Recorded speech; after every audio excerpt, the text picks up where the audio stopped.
In a world where content is limitless, two dudes forge an unbreakable bond to become a part of something larger than themselves by creating a podcast unlike nothing the world has ever heard. Time is running out, and all hope will soon be lost. Their content could hold the key to fight against the darkness. No matter how many podcasts the people have listened to, they haven't heard us. Not us united. We're good? Hot tea. We're gonna get hot tea. Look at this guy. This guy sets us up. No cold coffee, baby. No cold coffee. This guy. Well, I think, would you like to introduce our very first guest and maybe also most loyal fan? True, yeah. So we've got, 5 episodes on the air? This will be our 6th.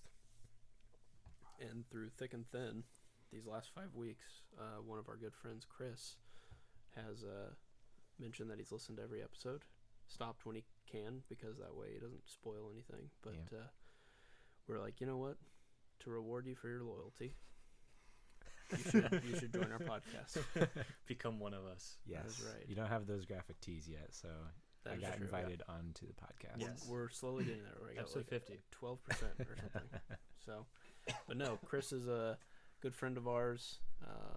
And when we asked him what he would review, if he could review any movie, it just happened to also be Michael's favorite movie. So I'll pass it off to you. Yeah, so then we became best friends. And so the movie we will be reviewing today, we will be reviewing the first Lord of the Rings movie, Lord of the Rings Fellowship of the Ring.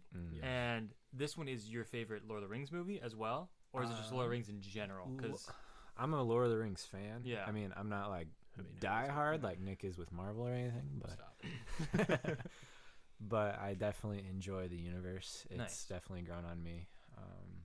Yep. But I wouldn't call it my favorite. If I had to pick a favorite, oh man, He's going Helm's Deep. He's going Helm's Deep. It's going deep. the Two Towers is good. Uh-huh. The Two Towers is good, but I think I would lean more for Return of the King. Okay. Fair enough. In my mind, while watching it, I'm like, maybe Return of the King is my favorite. But I always put first because I like the setup. And we'll get into all that. But I think it's like 100%. Comparing an 11 to a 10.9 to a 10.8. Yeah. Yeah. It's true. Yeah. That is true. Yeah, like we don't even need to rate this, like you just heard. Like it goes beyond our scale. Yeah. You literally, the lowest you gave was higher than anything we've ever been able to give. These movies are perfect. So we'll get into that. For They're sure. quite good.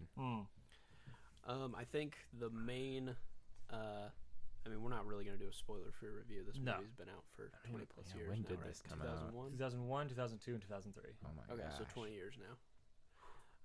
So people, I mean, if you haven't watched Lord of the Rings, Fellowship of the Ring, get on it. Pause here. Go watch it. Okay, thanks. Welcome back 3 hours later. Yeah. Oh, you have to watch the extended edition as well. Yes. Correct. I don't think I've Yes. ever seen the non-extended edition of these movies. Oh, I've been inundated. I was That's actually where I curious went to with. get your guys, maybe this is a question I can ask later, of what parts were the extended parts, because I must have watched the extended edition before, because parts of it was like, wait, was that I think there's one part with the wood elves that felt They like extend it that, extended, yeah. Yeah. and then there was maybe another scene, but I couldn't pinpoint what parts were added. The first one, I believe, is the least extended.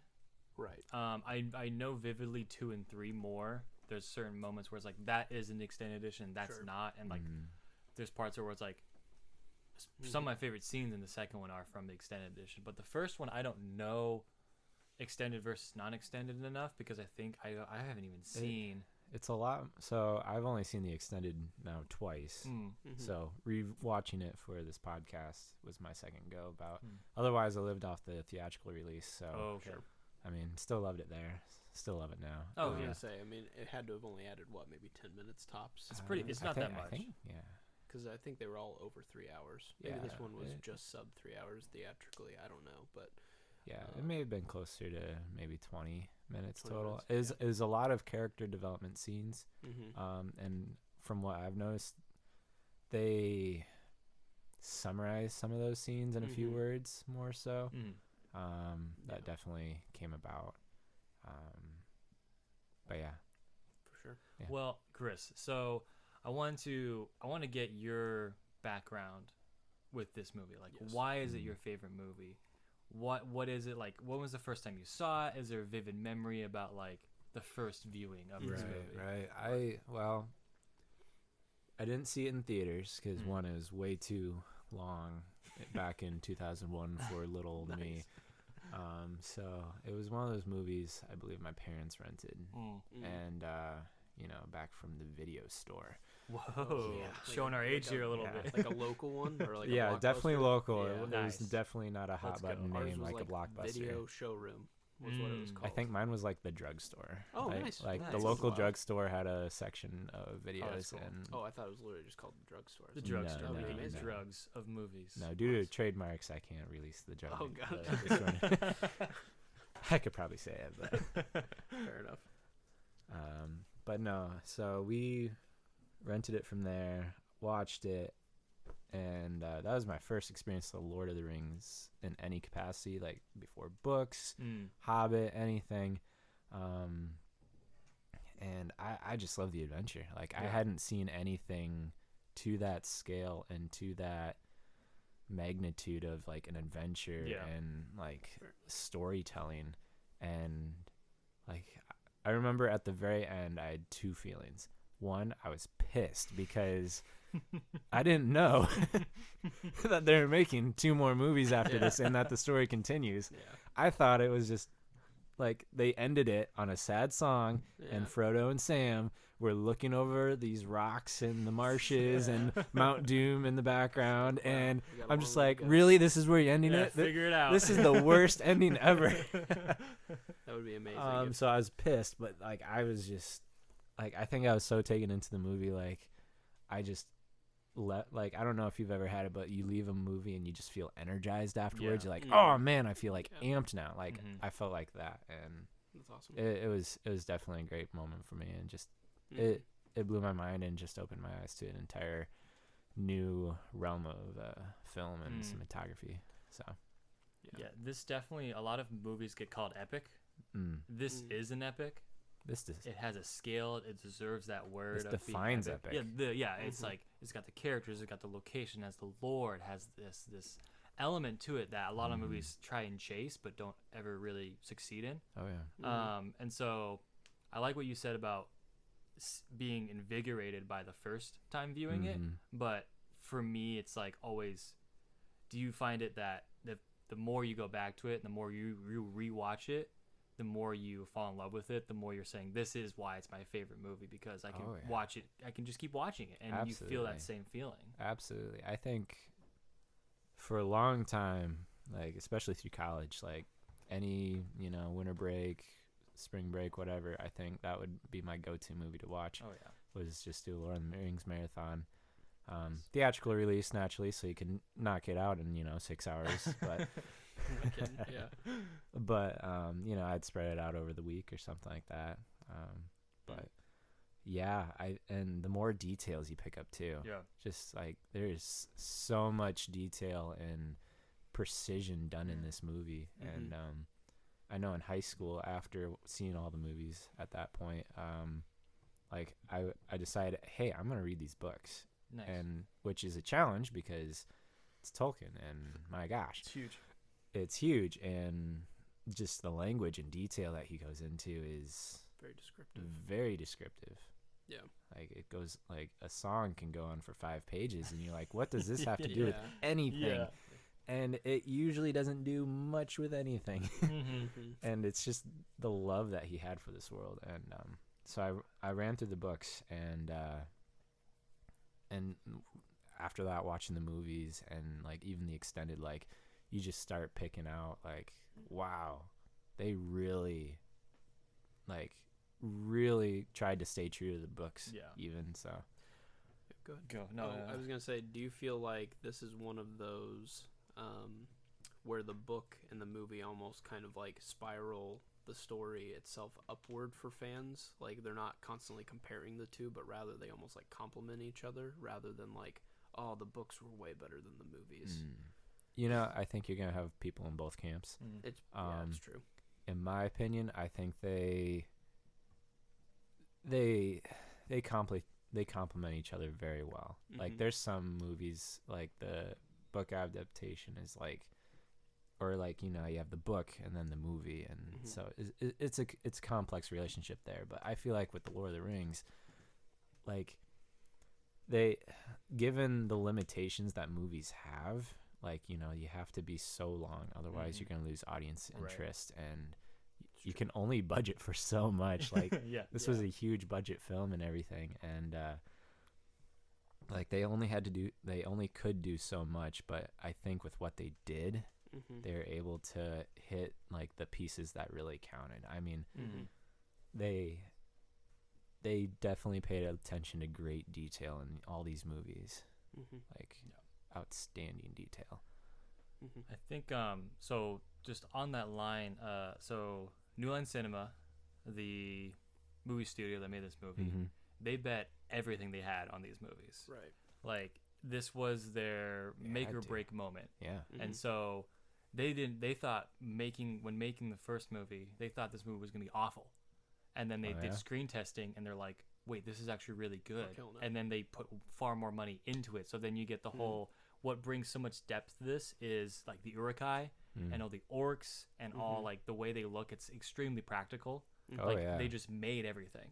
And so that's where I feel like it could have been far worse if they just went a computer generated aspect. Just imagine in 2001 CG. This movie still holds up today because it's all practical. Yeah, all the CG or stuff majority is so zoomed out that you're just seeing like huge swaths. Yeah, like Riverdale or like like the main battle at the beginning. You're not gonna know the difference, or it's just fire. It's the bigger picture that they CGI. It's not these little things as much. The thing that surprised me the most going back on this was that even with the extended edition, there's still so much that this movie had to tackle that there's still like info dump scenes. Yeah. I'm like, wait, there's still 3.5 hours left, but they're doing like this like 4-minute scene where it's explaining like chapters of books. You know, like I was so surprised that was still a thing. So like the beginning of the movie, you have the origin. Here's the rings. Here's how it happened. And then the battle. And then and like all this stuff. And you're like, whoa. It's been 20 minutes. And then they slow down and they give you some character stuff. But then there's like more info. Like it's crazy how much they actually gloss over. And yet this movie's still 3.5 hours long. It's wild. Yeah. I think speaking to the point where Tolkien writes like very slow. Oh, yeah. And it's very laborious. And this movie captures that, where it is just breathtaking views of New Zealand and them walking and just that whole after the cold open and that beginning, there's this like 30 minutes where you're just living in the Shire, and I love that moment because it's just slow, and it's just for some reason like other movies I would tax that on, but this does it so well. There's so much heart and character into this where it feels like we needed to have that slowdown time to be basically a hobbit, to just be. That's fair. It puts you in the feet, like the ginormous feet of the ginormous hobbit. hairy feet. But like it also gives you a place to ground yourself in for later in the films, to really feel like where Frodo and Sam and Merry and Pippin are at, you know, and where they are in their adventures. Yeah. Because otherwise it's like they're like, oh man, I miss the Shire, and you're like, I do too. Yeah. You are like in this dark, rocky, crappy place, and that's true. The Shire was this wonderful, awesome place where, you know, you lived in a hole in the ground and you drank beer a lot and ate a lot of food and sounds great. You had parties. It was great. Yeah, that's true. And now you're like eating elfin bread for survival. Oh yeah. So I think it just helps you tie back to like where they were, and they had to slow that down. I feel like if they glossed over it and just jumped into the adventure, you would miss that level and that depth. For sure. Yeah. I think you hit on the head though with all the hair in this movie. We got hairy feet, we got hairy faces, hairy heads. All the hobbits have like curly hair. Pretty much Legolas is the only one that like looks somewhat clean, you know, groomed. like except for I guess most of the elves do, but I mean just everyone's just. And also this feels like this encapsulates for both of you I know have done some sort of D&D campaign, but this movie to me feels like the true like first beginnings of like a D&D campaign. You got one guy that just keeps messing up with all of his rolls and keeps getting stabbed, and then you got guys who have to bail him out with their attack rolls and stuff like that. Every time I'm watching this, I'm just like, oh, this is perfect. This is like I can see this at a table. And people going like, oh, I rolled a 1. I'm Frodo, and I just get stabbed all the time. It's like, this is amazing. Too many times, Nick. Too many times. Yeah. But he's got that mithril armor, He's got the right, which he got from good stuff. Oh man, where was I gonna go? I think I'll give a little background on my end of why my first experience with the movie was. I was about 8 years old, and I walked in, and my parents watching it, and it was during like the Uruk-hai scene where they're like capturing the hobbits, and I was terrified of this movie. Towards the tail end. Yeah, I was right at the tail end, and they're like, "Get out of here! This isn't for you. You shouldn't be watching this." I'm like, "Why are these scary things?" And then in middle school, my grandpa gave us extended edition DVDs of them. Ooh. And so we watched them, and then I'm like, "This is amazing." And just every time I watch it, it gets better and better and better. And I think why I maybe like the first one the most is because it's like a perfect setup. It's that perfect D&D campaign. That's true. It's the Fellowship, and the Fellowship, spoilers, the Fellowship falls at the end of this movie. This is the only time we have the Fellowship together, and we have that like camaraderie. And one of my favorite scenes is the Council of Elrond, where they come together. It's probably one of my favorite scenes. I mean, there's huge battle scenes, there's huge action scenes, but like that one's so just beautiful in its character, and it's created great lore. And I think a lot of movies try but fail, but also they're not 4 hours long. So right. Well, and I think that's what's really organic and beautiful about it too, is like all of the decisions they made as a team still led to like, all right, we got to make a decision. What's the right one? And they're all like, I think this. And they're like, I think that's the wrong one. And then it ends up being the wrong one. And then they're like caught in the caves and all this stuff. It's it's perfect. And that's why I think like it reminds me of D&D so much, because it felt like there wasn't this plot that was running. It was like, all right, it's left up to the characters to decide what to do, because now they're the trusted Fellowship. And so it just kind of... They show failure. Yes, exactly. It's very realistic. Yeah. The characters are like, hey... Gimli's like, hey, we could totally take this mine. Like, I think that would be the best route. And Gandalf's like, dude. No. Like, he just looks at him just, like, crapping his pants. Just like, no, we're not doing that. It's like, uh-oh, that means something. And then, ends up leading to his demise. But, yeah, I just really enjoy that organic feel. And I think that's what makes this, like, so realistic. And even though you're taken out of it in the fact that there's elves and dwarves and these weapons that we don't use currently, it's just, like... all the decisions they're making feel like decisions we would make too if we were trusted with this like magic ring. It's frick, let's just go this way. I think I don't know. Just roughing it in the woods. It's not like a horror movie where it's like, why did you go check that out? It's like it all makes sense. Yes. So I guess, Chris, like what about it? I mean, you've explained a little bit of like how it drew you in, but like what keeps you coming back to this? Is there a character? Is there a plot point? Is there something that the overarching story of Lord of the Rings, what do you think keeps bringing you back to this? Good question. Or I guess I can open that up to the table. Right, yeah. Let's open that up to the table and I'll think about it. Okay. Fair enough. What about you? I mean, you got it tattooed to your body. Yeah. So it's on my body now. I think it's also a semi-nostalgia to be like, I grew up with these movies, but also like some movies you come back to with nostalgia and you're like, oh, this movie's trash. Like, this movie is awful. Like, there's some movies where it's like, this is way, way worse than I remember. But this movie is amazing. It literally, it's so well crafted. It's shot beautifully. The characters are awesome, and the casting is literal perfection.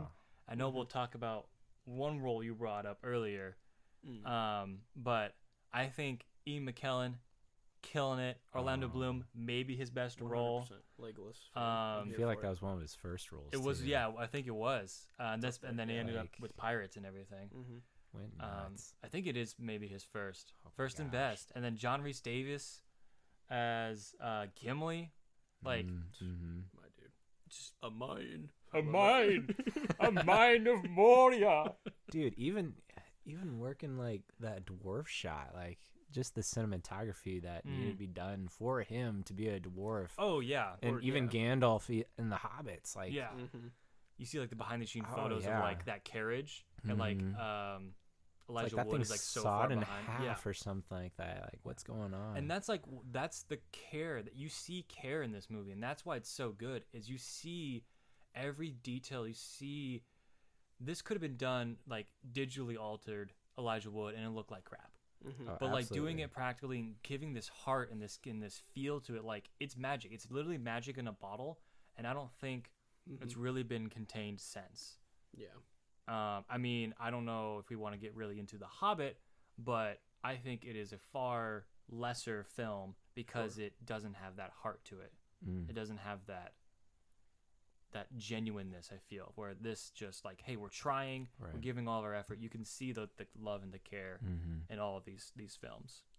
Yeah, I mean, it's also a weird movie, right? Like, you don't, like, I don't know, the amount of experimental choices that they made. Like, Ian McKellen makes sense. You know, like, there's a few actors in this that are like, okay, got it. Like, but like some of your main characters, you have like a 19-year-old Elijah Wood, Orlando Bloom. Very much. All the Hobbits, basically. Yeah, all the Hobbits. Well, it's a good mix of like. Samwise had done some stuff. Did Rudy, right? Did Rudy and like the Goonies and stuff. Oh, like yeah. Sean Austin's dope, but yeah, like Orlando Bloom. Like I just looked up like a couple TV episodes, then literally Lord of the Rings, then Pirates of the Caribbean. It's like talk about like just a rocket ship of a career. Yeah, and I'm just like, oh my gosh.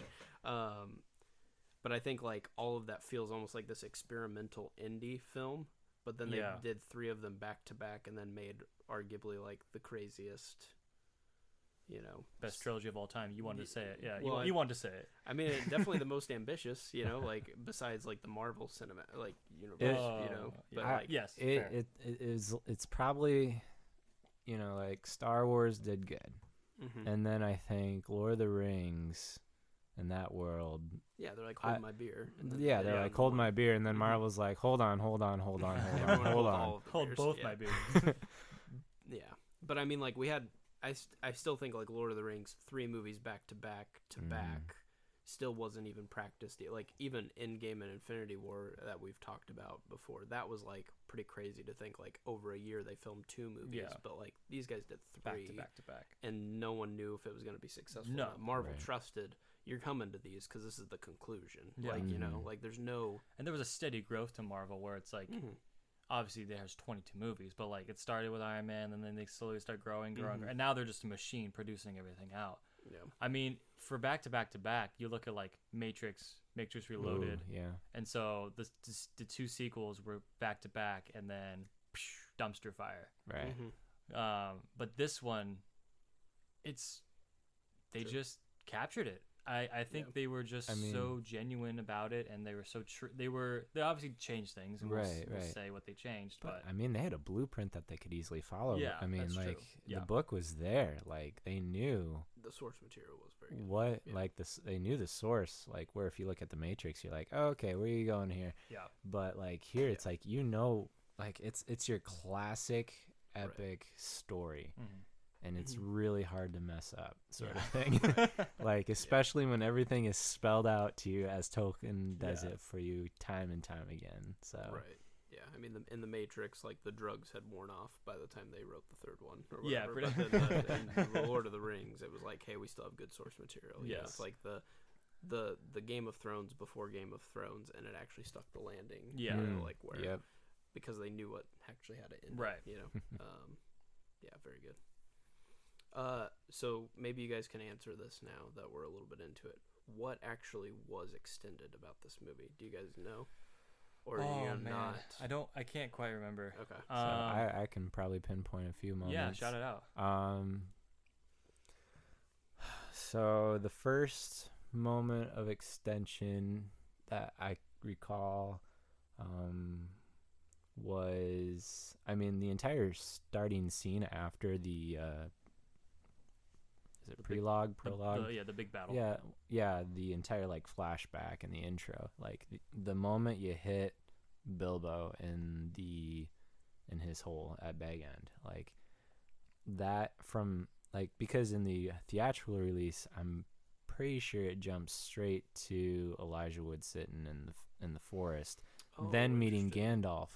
But if you recall, they jump to Bilbo, who's showing his irritation with all his well-wishers and visitors, and working on his book and starting that, and like that's his entire brainchild starting there. Fair enough. And then he does then call out Frodo and like, oh, where's that where's that lad gone to, or something like that. Like, I think that like they kick you off right away. Yeah. And I get why they removed it, because it really isn't important, but I think it just sets the context of the Lord of the Rings origin. Like it's almost a book within a book in a way. Like, you know, Bilbo's writing it, and then, you know, now it's Lord of the Rings sort of thing. So that's the first moment I for sure noticed. That makes sense. The kickoff of the extended edition, and then there's a few moments at the just explaining the hobbits, like going through and concerning hobbits, like that entire mantra is liking food, drinking, prefer the pipe weed. I think, is that verbatim basically from like the first virtually chapter of the book? It was a great intro, because I think they filmed it knowing that, you know, most of our audience are gonna have zero clue who a hobbit is. Like, who takes the time to read this book? It's huge. Right. There's this probably a solid following of the book, but at the same time, it's like you got to catch some people up. Yeah. And I get why they removed it, because you can kind of summarize, and honestly, you don't need to know that much about hobbits to get the rest of the movie. But I think in the extended editions, I love that they got put in there, because it just does a callback straight to the book right away. True. So you learn more about the hobbits, and then you learn there's a section where I think Frodo and Gandalf talk a little bit more about how Bilbo. So even just in the first 20 minutes, first 20. I think most of the extensions happened like right in the Shire. Actually, I think that's just all laying that groundwork for the rest of the story. Because most of the stuff that would be beyond that would just be thrown into the Two Towers. A little bit, I guess like anything that was extra, they're like, well, we have another movie. I think they really laid the brickwork at the beginning, and then they threw it in on more the key scenes that you see and remember from the books. But like, at the party, there's a moment where Bilbo and Frodo have a moment when they're hiding from crazy relatives. And then, I do like that scene. Yeah, I was like, man, that should have stayed in the theatrical release. I mean, it's a quick 2-minute scene, but it's important. It's a huge aspect of the book, because like they want Bag End, these other hobbits, these other Bagginsons. And so kind of gives you the reason why Bilbo's leaving a little bit more. And I think it also builds the relationship between Frodo and Bilbo, and then the passing of the ring and all that stuff. But again, I get why they left it out. You know, they told a great story in the theatrical release. True. What's another one that? I think the wood elf. Yeah, the wood elves. There's something in there. Yeah. There's like they're looking. They're like glowing. Yeah, they're just walking past, sort of thing. Dope. Yeah. The lighting in this movie is insane. Well, so crazy. Everyone's got like 4 spotlights on them. Their hair's shimmering and stuff. Like, this is nuts. It almost looks like a stage. Like, it almost looks like a stage. Like, well, that's like Ian like McKellen a production. said. Yeah. Like, this was a production. Yeah. Like it was a play. Like he was a trained theater actor. The light on their hair. He's a very traditional theatrical actor. Yeah. The parts where it stuck out to me the most was like when Boromir's having that like monologue. Well, kind of monologue with Aragorn, where he's just sharing. He's like, "Hey, I'm gonna blah blah blah, and I'm gonna be the best ever," and all this stuff. And then but like it kind of zooms into him, and that's when I can really tell like the lighting is just like, whoa, there's like a spotlight on him now. There's one behind him. There's 3 in front of him. Yeah, it's like, what is that one on the floor? All the elves, it's just like they just have like literally a laser beam pointed at their face. Like, it's just like, good lord. Why do you think Orlando Bloom didn't have any facial hair? It it's literally picked up everything. All the radiation from that spotlight just destroyed it. But it's weird. Like, I liked it. Like, it almost made it look more fantasy. It gave a very fantasy. Like, it was a good idea to do it. I just also made me think like, oh, this feels like it's just a really well shot stage play, like instead of a movie. But then the Uruk-hai come out, and I'm like, okay, never mind. This is dark, and they're gonna kill stuff. Let's go. I think it gave more of a dreamlike situation. Like, this is, the good life, and it's all, like it's a memory in sense, Yeah.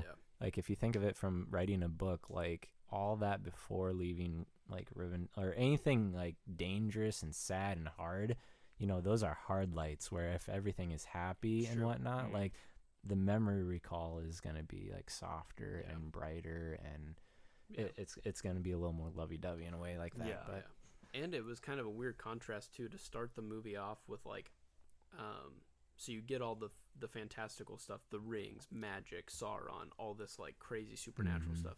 Then for half an hour, down to earth, just chilling people with like overalls and just drinking, getting crazy. And then I forget about the fantasy of it all. And then the next scene after that is literally like Mount Doom, fire, like Nazgul's coming out. And you're just like, what is going? Like, it is wild, and it just sets you up too to be like, guess where our hero's coming from? The place where you'd least expect it and looks the least different than everything you're about to see right now. And I just thought that was cool. I mean, and two, it's like pretty much after leaving Rivendell, that's their last respite of like hope, and they go and see the elves later on. But like that's the least like light shining moment. The rest of this movie until the series is basically just dark, and that's like how lighting could be used. It's dark, it's hard, it's dark stuff. Like they're forced to. It's a detour. It's not like they had to go there. Right. Yeah. So like Rivendell is like the last respite of like, hey, we have no hope of like any rest after this. We're gonna be in these dark, desolate places, and so that's why the Shire is so important to set that up and to spend time there. Oh yeah. And set like this beautiful rolling grasses and these fields and just drinking and having great parties and smoking, pipe weed, as hobbits do. A lot of pipe weed. A lot of pipe weed. Gosh, I love it. They were just killing it. I loved it. After seeing all of the different characters in this, what would you guys most identify with or want to be if you were in The Lord of the Rings? Oh man, because boy, I used to make fun of the hobbits all the time, but now in my old days of almost 30, I'm like, being a hobbit sounds pretty dope. I can relate to that, but I've always, so there's like all these games, and like there's this game, RPG game, where you can like be in Lord of the Rings, and I never chose Hobbit because like Hobbit is always to me the most boring, and I'm like, maybe that's the point, because it's just like you just drink and have fun, like that sounds great, but like as like an adventure, I would probably be like just a dude, like be like a ranger, like be Aragorn basically, because then like if you want to be in this fantasy world, like the elves don't participate and the hobbits don't participate, then it's really man, and that's the whole story, is like it's man's struggle to become the leaders of this world, and this basically it's like all the it's the rise of man, and it's like as these magical elements are leaving, it's man being like, it's up to us to actually take over this. Even though it was also the fall of man that caused most. Right. Of the it's both. It's redemption. Yeah, I get it. I do love the elves though, dude. I mean, Legolas, my dude. I would be an elf. His best is yet to come, but he still has great stuff. Dude, there's a scene like near the end. It's talk about cinematography. Like it's a one shot of Legolas just nailing 5 guys with arrows. The Uruk-hai, and he's just like pop. Pop. Yeah, that was a continuous scene. And does not cut at all. It's so good. Yeah, he doesn't even move. He's just like confident. Like, I don't need to move. I'm just. Yeah. You're done. Oh, it's so good. Oh. All right, what would that make you, Chris? Man. Do you want a sword, a bow, an axe? I think. Or a beer mug. Or a beer mug. Comes in pints. It comes in pints.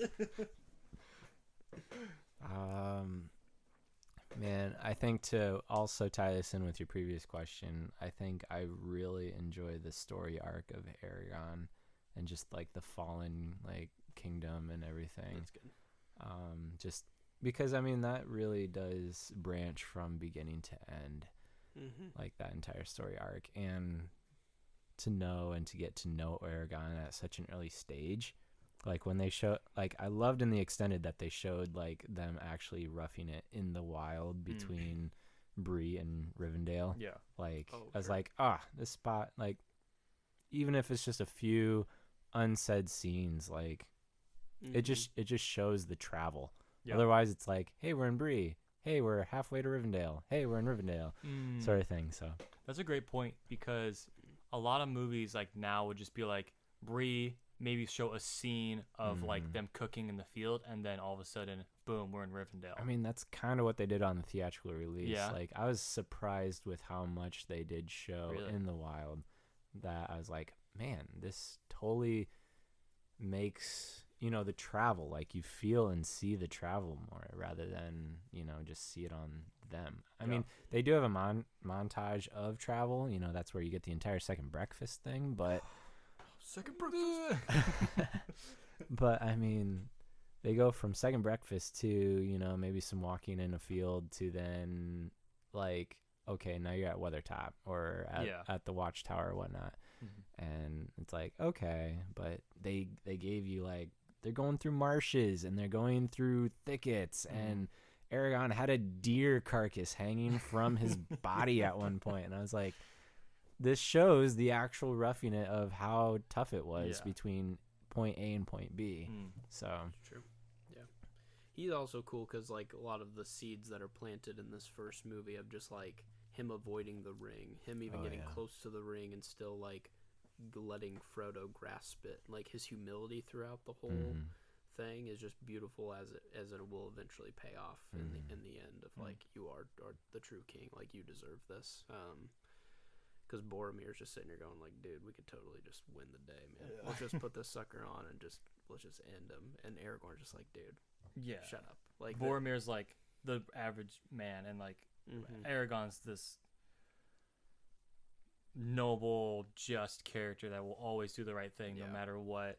And it's never that easy. No, if something seems that easy, it's not easy. Well, he's literally tempted with the ring. Oh, and that's like probably why it's my favorite movie, is because there's this moment where Aragorn gets to shine, and it's just when he cups and he's like, like Frodo's like, I can't do this. Can you take this from me? Frodo's and just like, anybody, just take literally this freaking thing. he's like, I don't want this Elf thing. lady. Yeah, elf lady. Dude, he's like, I don't want to do this. Gandalf, come on, my guy. Gimli? I don't know. Just come on, somebody take this thing. But like, he offers it to Aragorn, who in our eyes is always like this just character and will probably be okay, but even him is like, I know this thing will tempt me too much. I will become this evil thing. True. And he closes Frodo's hand and is like, you got to do this. It's up to you. It's like, you're even better than I. Well, Aragorn also, I think, like, he is the ancestor. He's the true king. I think he's just he's entrenched in that lore and that history that he's very fearful of making the same mistakes. Yeah. And he's seen it play out. He's like, this is no good for me right now. Yeah. Like, this is trash right now. Like, I cannot do this. Right. As much as I'm tempted, I have seen and heard and have been told how this story ends, sort of thing. Yeah. Where Boromir, he's like, he's heard it in tales and fantasies and everything, and I feel like the relation to the ring is a little more distant, so that's why it seems more feasible for him. Nice. Yeah. Where Aragorn is already close in his, like, parental heritage and history. Yeah. So that's fair. I like that. Yeah. It's like he's seen his father make the same mistake with it's his grandfather. He's 2 generations away from that guy. Aragorn? Oh, from Isildur? Yeah. He's way far away Yeah, from it's a number of generations. But it's close like enough to know, like, my family 6. struggles with this issue. Yeah. So therefore, from the last King of Gondor. Like, there's a reason they didn't go back. Right. They just became Rangers and Men of the North. Yeah.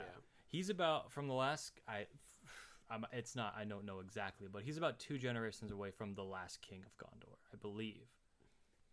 Yeah. But like he's pretty far away from he's the 2 generations from the last king. From the last king that we don't know of. But yeah, something like that. The son of Isildur's son or something. Yeah, like he's that. like 6 or 7 away from Isildur. It's been a long time since Isildur. Okay. It's been a whole.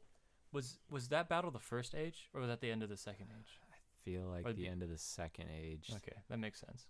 Yeah. First age is, I think, more so. Oh, the creation. Yeah, the creation and elf wars and whatnot. Yeah. Look at us. Whoa. Talking about. I got some books on that. I haven't read them yet, but I've definitely read the back covers and leaflets. And Oh, is that all the stuff that the son did? Yeah. Tolkien's son. I need to Yeah. get into that. Yeah. Did you ever read is it the Silmarillion? Yeah. I want to read that. Is that what we're talking about? No. Oh, This is all. different That's thing. all Gandalf stuff. The son released like 6 books just about Gondorian or lore. something. Yeah. Oh wow. It's just lore. And it's all based off of his notes. Yeah. I think you like it's a imagine? lot of unfinished works, and he filled in the gaps and published them, and they fascinate me. And I own a majority of them now, Oh, wow, and I didn't know I hope to read them. I just recently got them, but I also just had a kid, Yeah. so Yeah, there you go. time has gone very much to the wayside for any of that. I can so. see the narrator being like, and then time slipped away from Chris, Yeah. and the books passed into memory. It's like I might not open these for quite some Yeah. time, But I mean, Tolkien, like, we have him to thank for like the creation of a lot of like fantasy elements, right? Like, yeah, I mean, like elves weren't even like a thing he until wrote the Tolkien, language. right? Yeah. He wrote the language, Right. and completely brought it forth. But I and mean, that it, species didn't even exist prior to. I think it existed, think just not to the Santa and elves extent were a of thing. that. I think in elves were a fantasy element like this. right. Yeah. I think they're more of a mythical creature that were Got it. small shoemakers or Yeah. They worked weren't in a these tree. They weren't these warriors. Got worked in a tree or Santa or whatever. Mhm. Like Chris was saying, like Tolkien was a linguist, and he True, yeah. wrote the Elven Yeah. language, and The he's language makes sense. the language, yeah, structurally. it's amazing. It's like, what the heck? And on one day, maybe we can learn Elvish. That'd be kind of sick. Dear Lord. But I know Belloc, and that's about it. Something, one ring to rule them all. Yeah. I got it. But That's black speech. Definitely. that's Mordor. Yeah. Oh, the language of Mordor. Yeah, okay. get But a- it looks close to Elvish. It's right? it's It- pre-Elvish. It's Oh, okay. right. It was I thought in the Mordor, movie and then he like mentions it looks. and then close it got to like Elvish. the elves like. Oh I no, think no, it's no. the Maybe other way it around. was the other way around. I Yeah. think the 'Cause elves Elvish got brought corrupted. it. Yeah. I think the elves brought it over, and Oh. then it got corrupted into. And And did so the- did different- they, and they became the orcs, or the Uruk. or Sauron, or okay. The elves did, right? Elves are Uruk-hai. You mean Uruk-hai are elves? Are dark elves basically. Yes. Well, yeah, elves But got much cooler corrupted, than what tortured, Thor whatever, depicts. and became these Yeah. like beasts. Yeah. Yeah. See, that's why elves are badass, dude. Yeah. They're literally like the scariest warriors ever. And then the berserker that comes like later on, the Uruk-hai whatever guy, and then the Mhm. two-time woo. As Michael would say, sheesh. It's crazy. Yikes. Love it. Oh man, dude, this movie's so good. It is very good. I feel like we've barely talked about it, I but know, at the like- same time, we've talked so much. Oh, we got plenty. What do we? Just like I think Question we're on. the lore of this, and obviously they had so much to work off of. Like they had, and like people don't even know that these other books exist Right. of like the I didn't Silmarillion. know until yeah. a few years ago. And like it's I haven't oh even my touched gosh. a lot of that, where it's just like I don't know anything about first, second age that much, Mm-hmm. but it's like there's like this whole concept of like Gandalf. So it's Gandalf, Sauron, and the Balrog are all part of the same species. They're all the same thing, right? But they're all like I maybe it's talking too much, but like I don't think they're all that's these right. they're all these like ancient beings basically, I think they're from the same age. I don't think they're from the same like being. Cloth, Yeah. genome. yeah. I think Gandalf, Saruman, Radagast the Brown, the wizards. I think are all. Good old Renegade. I think they're all one species. Yeah, okay. But I think like the Balrog, which is like a fire demon, and I don't know what Saruman is or Sauron is. He's supposed to be like kind of like a. There's gods, but then isn't he kind of like a demigod? He's like Yeah, he's yeah, basically yeah. Satan. He's like a dark Yeah, but not angel. like Yeah. like there are others that are like way more. Yeah, powerful there than was him, like a but big he bad. Got a. He's a necromancer of what sort? There was a bigger bad in the first age. I don't remember the Wolf. Yeah, I hope to read more about it, Yeah. but at I the same would- time, it's a lot to take in. Yeah. So who knows how far I would I'll love get. a like a what if storyline where like what if like Gandalf was just like, all right, Frodo, I will take the ring. I would love to just see Gandalf just pop off. I like that whole scene just tempts me. Like I am more tempted than Gandalf is in that scene to just be like, dude, just take it. I think you'd essentially get Sauron. Yeah. At that point, because the power of Sauron would, it would like infest him and become a parasite. What if like Sauron and Gandalf like powers? I mean, we're talking so like, I mean, to the likes of which none of us. I think you'd get the visual aid of what what's her name? There's gotta be the witch elf, Galadriel, where she's like, I will. I think you'd queen. You would definitely get that sort of imagery, except maybe less, pop and circumstance. I know that's the whole queen. point of the movie is to not want that to happen, but all I wanted in that moment was like, for it to happen. What if you just took it? Like, what if like there's like someone like did a weird cut where it's just like all of a sudden he just grabs it and is like, yeah, thanks Frodo, and then boom, boom, boom, boom. Yeah, exactly. But like when I watched it and thought that, I was like, this is the whole point of this movie is that I shouldn't want that, but as a sinful man, of course I do. Like I am. Right, you got tempted. I am the man. Yeah, like we're all Boromir. Yeah, we're all Boromir. Yeah. Oh, it sucked. Like it was such an awful realization. I was like, come on, Gandalf, take it, dude. Come on. I was like, I'm that. Like, and I don't even know what these rings do really. And I'm just like, we gotta take it. It's more of like, to me, like a lot of people jest the ring, where it's like, oh, all it does is make you invisible. It's more like the idea of being tempted to me, where it's like, that's what the ring does. It destroys you. Like, it is powerful. Like you could do a lot of things with the ring, what if but it like gives you everything. Like it's always the what if. Yeah, and that's why it's like greener. Yep. It's the metaphor. There's a I don't know if anyone else played this, but there's a game called Lord of the Rings Conquest for the Xbox 360 that it was basically Battlefront with the Lord of the Rings skin slapped on it. But like on the campaign, you can do the end where Frodo gets stopped and you can be the enemy and like you start like going through and like at the end you like go to the Shire and just wreck hobbits. It's just like of course. Nice. Well, there were also phenomenal video games based off of these movies as well. Like I don't know if either of you played them, but they did the like Fellowship, the Two Towers, and there was these cooperative.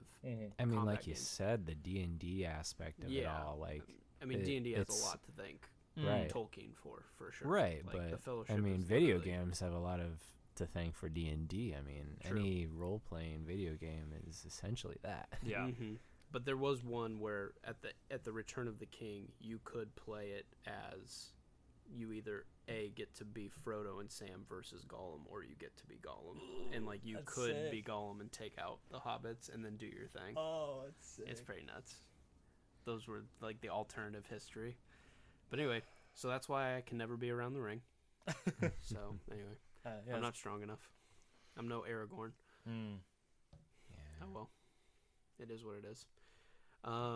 Okay, so we've talked about why it's the dopest movie ever. We've talked about why we each really like it, but we never really dove into like certain scenes that are like, those were the top-notch scenes. So like, are there any that stick out to you that you're like, I would love to just dissect this, or like the way this was shot, or whatever? Any of them stick out to you guys?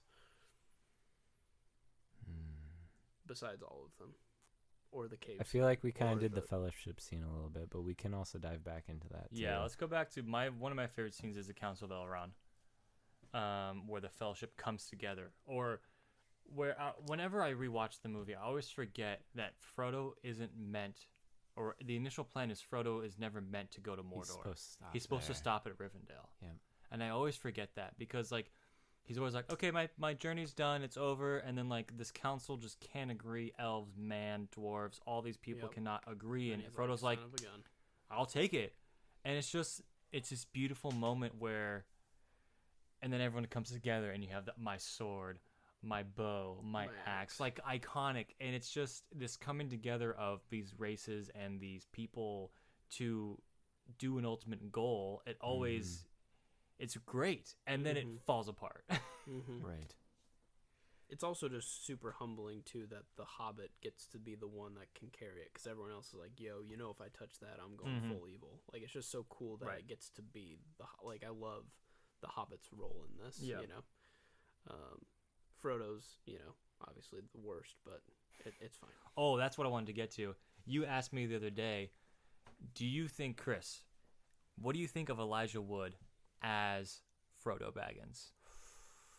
You know, it's one of those things where I've seen the movie so much, it's almost hard to envision anyone else in that position. You just see him looking in your eyes going, Sam. 70% of his dialogue. Anyway, continue. Sam! Yes. The other 30 is just him going, Getting stabbed. Get stabbed. He really doesn't say much. He doesn't. I can't do this no more, Sam. I mean, I think they I don't know Elijah Wood that well to know what he was. I'll prior. call him up. I got his phone number. Yeah. Okay. We're cool. bros. You're bros. I figured. He's But that weird got guy. matching tattoos, right? Yeah. He's that weird dude who like definitely is forever going to be popular because of Frodo, but also seems like just unpopular enough that he can probably like go to the grocery store, Right. and like not be like, "Yo, dude." Mm-hmm. Yeah. Absolutely. But anyway, you know, I don't know what his previous acting Not much, yeah, it's like I don't think as Some much, childhood and stuff. I think they did that on purpose. Like they meant to Yeah. find some fresh face, young true. looking actor. You know, I mean, because that's really like he's kind boy, of man. he's the damsel in distress to the entire thing. You know, Yeah. he carries the heaviest burden, but yet does very little to actually, you know, move the story along until the very end. But like otherwise, it's like the Fellowship helps bring him so far, and then him and Sam go together, and that's a great storyline in itself. But it's just like once they do break off from the Fellowship, it's like, you know, they're just wandering. You know, I feel like they were moving very much purposefully before, and I think that just creates the greater image of the innocence of it all too. That's true. Again, I've seen it so much with Elijah Wood in the role. I think it'd be hard to see anyone else in it. I don't know who I'd replace him with. Right. True. But I think at the time it was a smart move. I think it was a smart move. There are some casting that I didn't really like, but you know, you kind of hot takes with Chris. Let's Chris on the mic. We're not let's gonna take a let huge you, pin at that. Yeah, we're gonna we're coming back to that for sure. But let's discuss like if there was a perfect do you think he's perfectly cast? I think I'm along the same lines where it's like I've seen this so much that I can't picture anyone else besides Elijah Wood. Let's think of the time, maybe like a Jake Gyllenhaal. I don't think that's a great choice.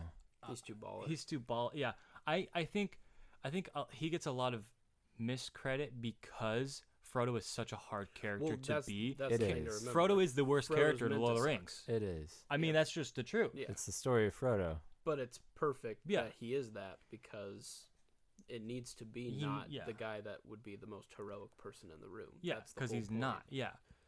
And so it's so interesting to follow the base character of Frodo and not like an Aragorn.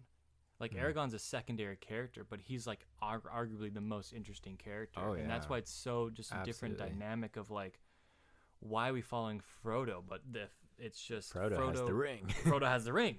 That's the point of the book. But he is this character that is carrying the largest burden, and he gets negative because I mean he's crying a lot. He's pouting. He's like, I can't carry this no more. But that's because he's carrying the hardest thing in the world to carry. So I don't think Elijah Wood is bad. I think Frodo. Okay. The character of Frodo is meant to be like that. Yes. Yeah. I think you hit it spot on. I think it's definitely just the character, and that's just how it is, you know. And because I mean, if you think about it, like he doesn't talk much. No. He doesn't say much.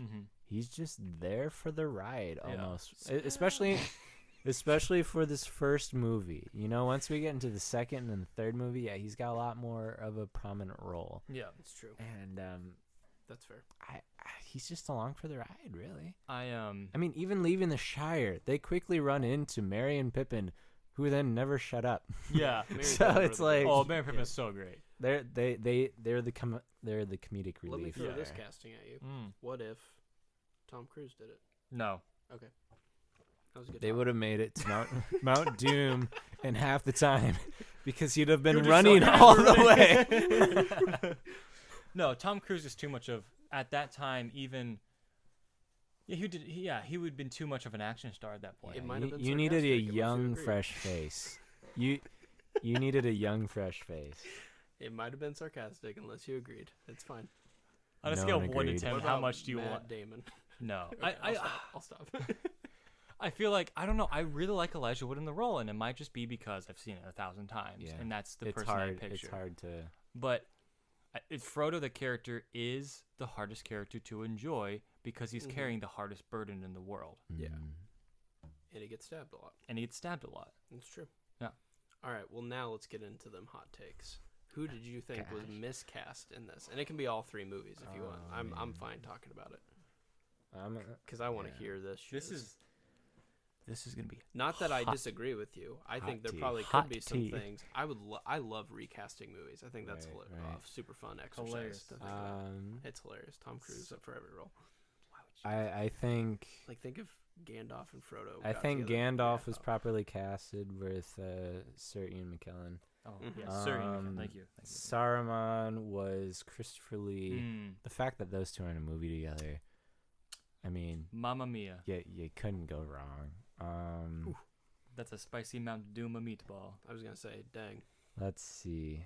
I got the IMDb pulled up. I mean, we're okay with Sean Austin, right? Yeah, Sean Austin, I think, played All right, Sam. GGs. Like, he's almost typecasted into Sam, let's be honest. Yeah, Yeah, The poor kid has never left that Rudy it's true. footprint. You're not wrong. yeah. But, Even in Stranger Things, as like an old man, He's just, still like, plays just the guy who's genuine. like, I'm the little kid Yeah. who just gets beat up on all the time. Sean Bean as Boromir, the guy Oh. dies wonderfully. Let's be Okay, honest. That's I was- right. I I was was gonna say that's No, why you had to have no, Sean no. Bean. He's good. I'm trying to. I'm like, dude, I just get every character you bring up. I'm like, is this the one? Is this the one? the Let's suspense. start with Legolas. It's like, what is going on? I can't wait to hear. What?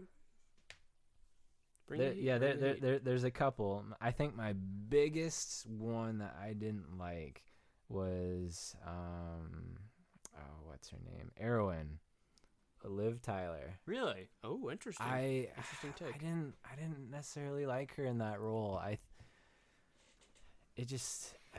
I don't know if it's just the way she portrays Erwin or what, but it just seemed too, and it seemed too airy, like you've got all Yeah. the rest of the elves and they're like very confident in themselves and they're talking, but they're gentle. And then you got Erwin who's very light and airy and Interesting. I mean, Air. Yeah. her dialect and script are great, but I think just the way she delivers it doesn't quite fit the character I would for me. agree that that's a Liv Tyler thing and probably not a character thing. Right, 'cause right, that's how she does absolutely. things. I think Yes. that's why I think it was a miscast. I This think dude's legit. dude. This guy's We gotta get him back. Holy shit. next two movies Oh my gosh. coming soon. The Two Towers. No, I totally agree. Because I guess I haven't read the book, so I don't know how her character's supposed to act. But I would agree that I mean, Liv just Tyler even from the played Liv movie, Tyrell, yeah, or Liv Tyler as an elf. yeah. Hell yeah, I would agree with that. I mean, I think she was miscast. Man, Hugo Weaving as Elrond, that was on point. Okay. Oh, okay. Sorry, I'm scrolling through here. I am scrolling through here, and I'm just I was like, gonna say Hugo Weaving owned this decade He- for sure. Goat. And He- topped it he off nailed with it. the Captain America Red Skull. He nailed it. There's at least one other character that I was like, man. Like I was just waiting for you to be Pippin? like, and Aragorn was like, No, okay. I think Merry and Pippin were Which properly. one's which? Who? Which What? one's the second breakfast? Is that Pippin? Pippin or Billy Boyd is Pippin, yeah. Okay. And then Pippin does the Second. second breakfast, and Okay. and then Mary or wait, Pippin Yeah. is the comedic relief. Mary is the the little witty bit more banter. serious. Yeah. Slightly more serious. Yeah. okay, so the one who keeps like messing things up all Mhm. the Fool time. of a took. Okay, got it. The thing is with Pippin though, where'd he go? Because he seems like a Mary. Oh to no, me, but sorry. Yeah, I would Mary get is Dominique. I'm gonna slaughter his name, but Mohaganen. Mhm. I remember seeing him on Lost Oh, first. freaked me out when I saw Lord of the Rings and Right. Lost. I was like, what? I was normal like, dude, height? you're totally different. Like I don't know if I can take like you 4 here. feet taller. Yeah. What's going on? I can't take you here. So it took me a while to get him, but I mean, True. he played that character to a T. I think Yep. he was rightly casted. But my second one that I just didn't, I wasn't thrilled about Cate Blanchett as Galadriel. Galadriel. I think she didn't fit the character. She is a wonderful and fantastic actress, but I just don't think she necessarily fit the character. She is I think a traditionally classically trained. She is a very classically trained actor, much like Sir Ian McKellen and Sir Ian. Christopher Lee. You know, I mean, they're all very classically trained, and you almost have to be a touch classically trained for A movie this. like I mean, this, you're doing Tolkien and you're doing Lord of the Rings. I don't think she really fit very well. Okay. I mean, that one's a stretch because after a while she has grown on me, but I remember initially I'm like, I'm not sold on you. Because I don't know what it was, but it's just something's not fitting right. Because I mean, she's supposed to be a very, very powerful person. I think she did a much better job. Excuse me, that gin's hitting me.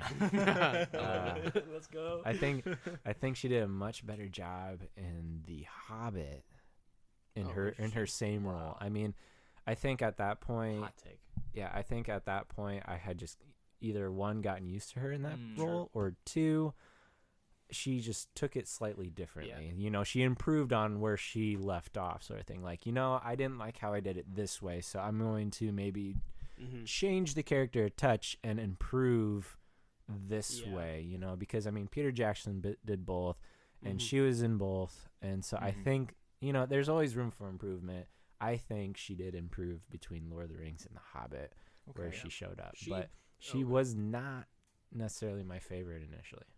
She feels to me like she is, like, personality-wise, is just a little, like, sassy, or a little, like, she's not, like, just perfect. Like, there's something a little sinister about her. And I so think when that's the point of the, when she played the dark version of herself, like, this is what I could become. Do not have a king, She but killed a it. queen. And you get, like, the hella, Yeah. you know, performance from Yeah. her. It's like, she's always meant to be kind of the, like, darker version of that, which maybe is kind of what they were going for. Well, but I think can't they're trust going. her. I think they're going for power.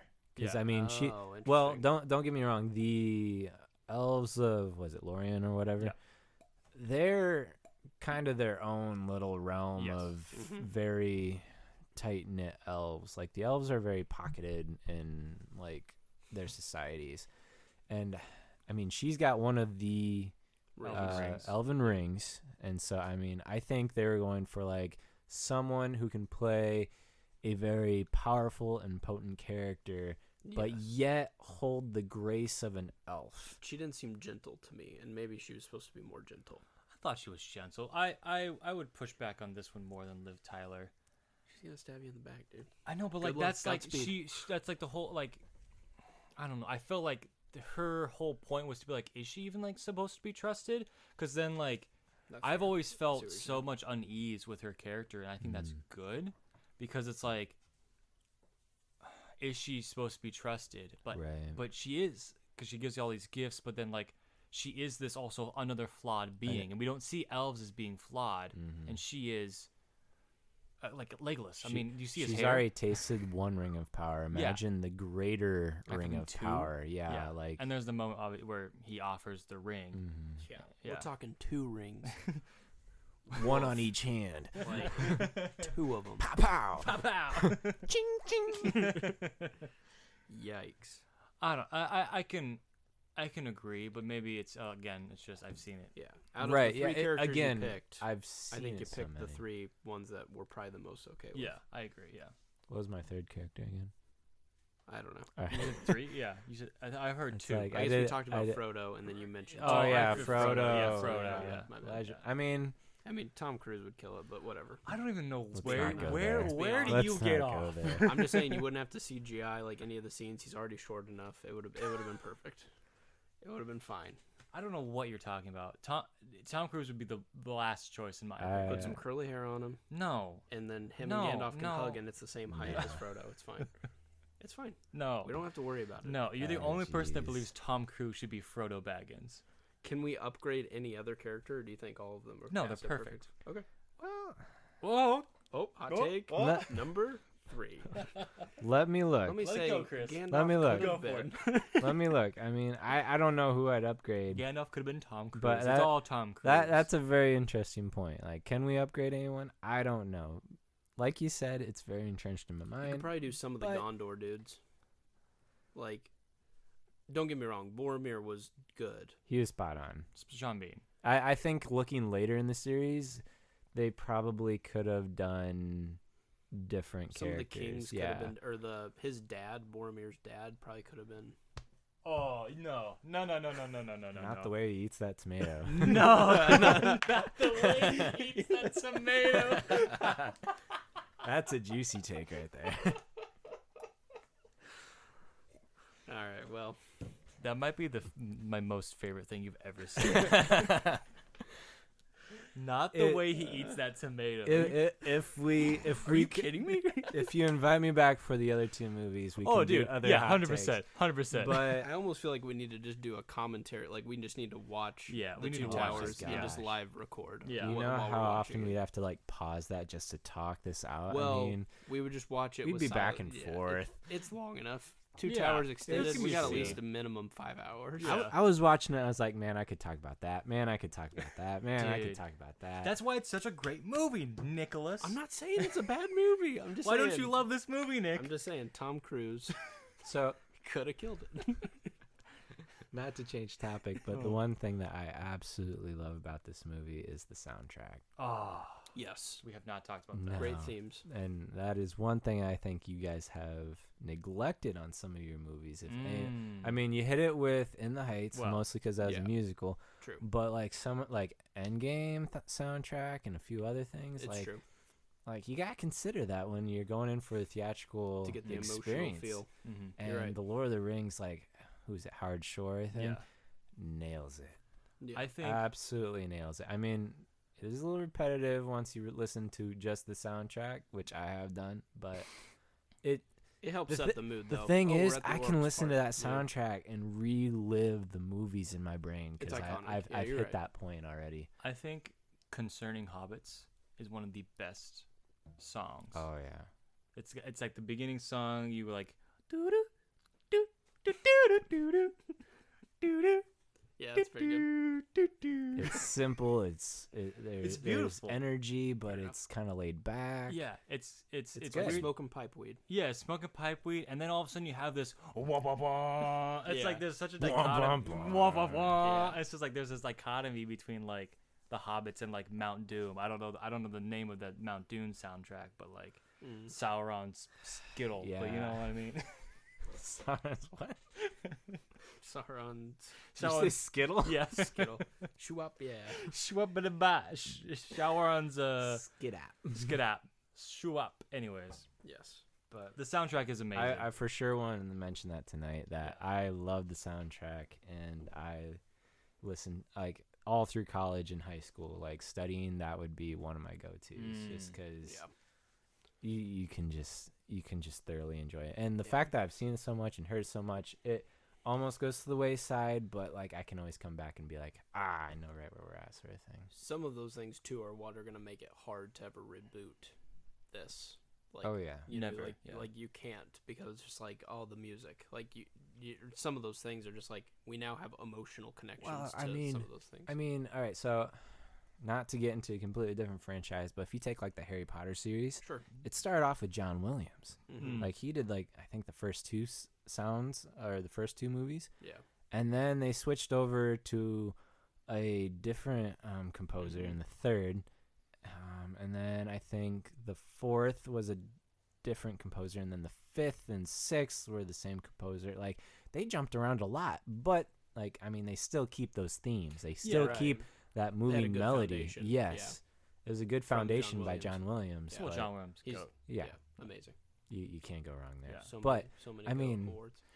I mean, it, like with this Amazon series coming out, I don't know if they're going to include a backtrack to it, but if they do, I think you'll hear a lot of the recurring themes. Yeah, I mean, you have hope so.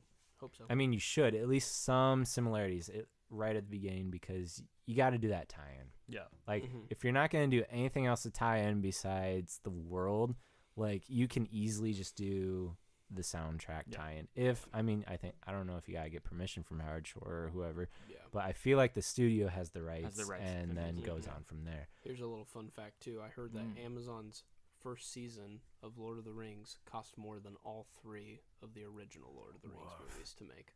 Yikes. Now, granted, it is 20 years difference, but still. I mean, like, Game of Thrones wasn't like Game of Thrones like $10 million per episode or something like that. It was something stupid. Some like of that. the end ones were for sure more expensive, but just but just so you guys like they're going all out on this, so I'm interested to see how it's gonna be.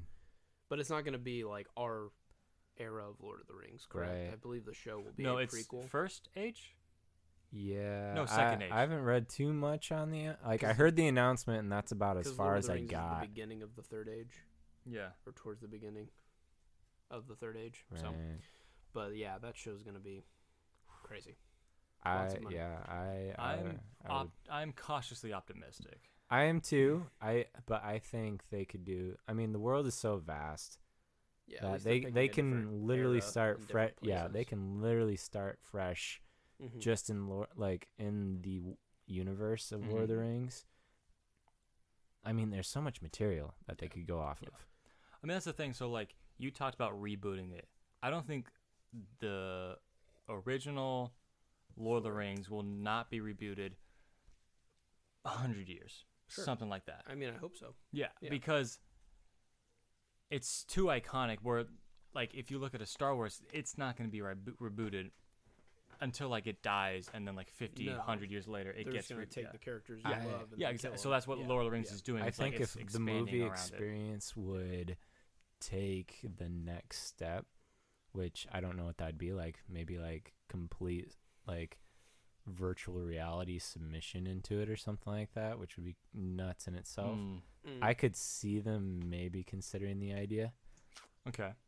But like you said, the movies that they made are timeless. I think they were instant hits and classics, and people love them. They hit every check mark that people wanted. I mean, I don't know. Okay. Is there anything that got left out? 50 movies of all time, right? All three of them in the top 15. Oh, okay. So it goes Return of the King, Fellowship, and then Two Towers in that order. In descending order? Okay. Yeah. So it's 3, 1, 2. Right. And which is cool that which makes sense. It's the best one. Because at that point, they, like, the first one, okay, we'll see how this goes. Second one, okay, we need to build off this. And third one, it's like, all right, we which is too bad. This is our peak. This is our peak. So. It's The Empire Strikes Back. It's the. Well, Empire Strikes Back is the best Star Wars movie, but go on. I'm just saying, like, I love the fights. It's just so gritty, and there's like, it's not the, hey, guess what, guys? I got a bunch of ghosts, and we're gonna win. Right. So I love the Two Towers because of that.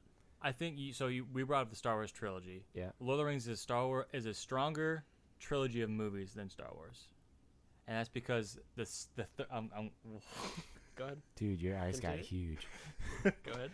Because Return of the Jedi is a weaker film than Return of the King. Okay. Yeah. Fair enough. Right. I think Tom Cruise could have saved. Oh my god. That's Tom Cruise in Star Wars. I'm still here. He can't run in space. Until now. Fair. That's fair. I would. Yeah, I think best trilogy of all time. But Chris. Yeah. Would you say the Lord of the Rings soundtrack is the best soundtrack? Oh. Put you on best the spot. movie soundtrack? Best movie soundtrack. Best movie soundtrack. No. Okay. No. Oh shit. It's definitely Hot takes, very good. It's very good. It's no Andrew Lloyd Webber's Cats. Dear Is Lord, that what you're saying? No. I haven't touched that with a 10-foot pole. I'm just trying to. I'm throwing. In the dark here. I mean, I can't speak too much into that because soundtracks speak to people differently. You a Hans Zimmer Dark Knight fan? Hans Zimmer does some great stuff. Don't get me wrong. Okay. But Just trying to fill you out. who does it? I want to say it's Howard Shore that does this, but I could be also wrong on that. Another Howard Shore. So you're still a big Howard, fan. It's Howard just Shore has done not some his best surprisingly work. good stuff, but Just waiting. Is this the Gladiator? I think- What are we thinking? I would think. ooh, Gladiator is good. I think. I mean, that's Hans Zimmer again. Sorry, mate. I got that soundtrack, but Lord of the Rings is less notable and iconic. Where like if you showed someone Lord of the Rings on the street, they probably wouldn't know it. Where No, like no. like Star Wars, I'm people would guessing know most it. people on the Right. street nowadays know Lord of the Rings. I don't know, but like if you played like some Lord of the Rings soundtrack, I don't think they would know it unless it was in the context of the movie. Where like if you played like the Imperial March from Star Wars, people fair. know what Oh, that is. yeah. Okay, fair. But like I would think Lord of the Rings is definitely a stronger or on par with Star Wars. say again. Sorry, I think- I'm looking up soundtracks to make sure I get my composer right. But I would think It's up there. It's but up I there, think, but, like, yeah, it's Star le- Wars it's probably less, has more like, iconic. is less power and like Yeah. notoriety than like Lord of the Rings I mean, does. the Star Wars theme song is gonna stick out more than Yeah, you know, 'cause the it's literally- Hobbit yeah. song that you were talking right. about. Yeah. I think Star Wars hit pop culture a lot harder than Yeah. Lord of the Rings did. Until Dune, October Oh my 2021, baby. You have to Anyway, talk about Dune every I episode. have to. Go ahead. Go ahead. The spice must. Are you being paid for this? No, but if Warner Brothers is it Warner I- Brothers? Yeah. So, Lord of the Rings has a Legendary. fantastic Okay. soundtrack. But I would probably have to tip my hat to one of my more favorite films that I personally like, and that's How to Train Your Dragon. Oh wow. That's also Howard Shore, right? No, Oh. that's a John Powell for that one. Okay. He's done a number of films. I don't think he did that. I don't know. I have a Spotify. I follow some of these composers and just listen to their soundtracks because I get in the groove of them or whatnot. But I'd say How to Train Your Dragon or the Robin Hood Prince of Thieves soundtrack Oh my is gosh, classic. dude. Yes. It's classic. In fact, I'd almost say How to Train Your Dragon took some themes from the Robin Hood Prince of Thieves Wow. soundtrack, but I love how it got put together in the How to Train Your Dragon. Now, don't get me wrong, Lord of the Rings still definitely a solid favorite, but Yeah. if you're asking me my favorite, I'm probably going to lean for How to Train Your Dragon. Okay. All right. I love the Dang, movie, dude. and the My guy. film just matches it for verbatim, true. and Oh, it's a I beautiful love it. Yeah. Fair. I love it, but that's And that's Prince an of Thieves, dude. yeah. Little Kevin Costner, Oh, man. little Alan Rickman, little creepy old lady who eats eggs in that movie. She scares me. Love that A movie. little bit. Brian Adams sings like an iconic love song from that movie. I think. Does he? Isn't that It's been a the- while. It's isn't been a that long the- while since I've seen it. Isn't that but- the Heaven song when he sings Heaven? I think it came out with Kevin Costner because he was such a heartthrob. Oh wow! Don't quote me on that. All right, Oh, quoted. quoted. That'll be the new Yeah. thumbnail. You can't see it, but Hey, air quotes. you know who you can't recast Kevin Costner with in that movie? Tom Cruise, because Kevin Costner is amazing in that movie. Wow. Yeah, you can't recast Kevin Costner. What a movie! Anyway, Maybe let's that's get the back next to movie Lord of we the talk Rings. Let's get back I to just Lord wanna of the talk about Rings. Prince of Okay, Thieves I do have one major Future question still. episode. Yeah, still remaining from Lord of the Rings. So, as a fan of the books, Oh man, what did you think of removing Tom Bombadil? I was wondering when this question comes up. I was wondering when this question. Classic Bombadil. Classic. We got you. We cornered you. Bombadil. So I watched the films before read the book, so that probably sways my thoughts on things to probably some people. I'm okay leaving out Tom. I do love the imagery and just everything that came about Tom, especially like once he rescued them from, you know, the crazy, I don't know, was The it like tree, the vines that were the like vines and the up, tree, and then he also rescued them from like the crazy fog and the mist and getting locked up in a dungeon and everything. Yeah. Is that a troll that did that? I don't know, or some Yeah. goblin maybe. Mm-hmm. Yeah, it was. I don't remember the second part of that. It wasn't my favorite part in the book, just because I was not familiar with it, so I probably have to read it a few more times to really let that sink in. I'm on my second reading of the trilogy right now, but and the second time through I got a little bit more out of it, but just I'm okay leaving him out the films. He didn't really move the storyline a whole, like he didn't move that needle at all. Like I mean, I'm probably being hypocritical here because I was so excited about the wilderness scenes that they showed with Aragon at that point, but because I mean that's just like the Hobbit adventures, you know, like at that point it's like Frodo, Sam, Merry, Pip, and then they get lost in a fog, and then Tom comes by and saves them, and then he's just this cheery dude all the time. And you know, like I'm okay they left him out. I don't think he really pertained to the films as much. For the book though, I think it was good. I think it was okay.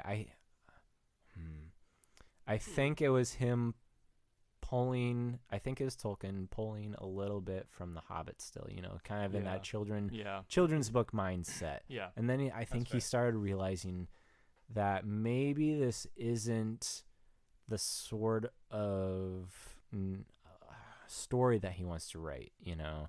Like he got to that point and he's like, you know, I think I need to maybe move away from these sort of characters a little bit more. I mean, it definitely enhances the world and the universe a little bit more, but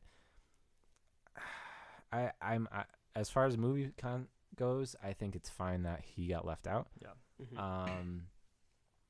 Like he's not a beloved character to me at all. I mean, I'm still figuring him out by reading, but yeah, I'm okay that he was left out, honestly. And I know from some like, you know, random posts and quirky things, like people are pissed off that he got left off, and I'm like, you know, I get that, but at the same time, was he important to the movie? Not really. Well, let me ask this question. Not too much. Who is Tom Bombadil? Because I don't know what the hell you guys are talking about.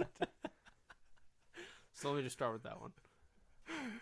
Is he one of the wizards? No, he's he's a nomad. He's a nomad is probably the best person. Or Rasputin? You mean the Russian? Whatever. What was his name? The brown one? Radagast? Radagast, yeah. Radagast the brown. Okay. Rasputin. You know. And his animated bat Bartok. Yeah. So let's start with just like the basics. Who like, is Tom For Bombadil? anyone who doesn't know, a quick for the audience. You know, not for me. You know, even in the book, he's not exactly explained. Because I think he moves away from him so quickly. He's a spirit of the forest, basically, is what I've been led to believe. He is some nomad, but like he has some magic powers. He's not quite a wizard like Gandalf, but he is some kind of like he lives in. So is sprite the right word? Yeah, sprite sounds pretty good. It's this type of spirit. So between them leaving the Prancing Pony, it's before the Prancing Pony, was it? Mm-hmm. It's before they just left the Shire and they're working their way to Bree. Still. To Bree, they're getting to the Prancing and they get Pony. lost in the woods. Yeah, they get lost. And that's when the Nazgul are kind of hunting them a little. Yeah, so they're avoiding the road completely. Yeah.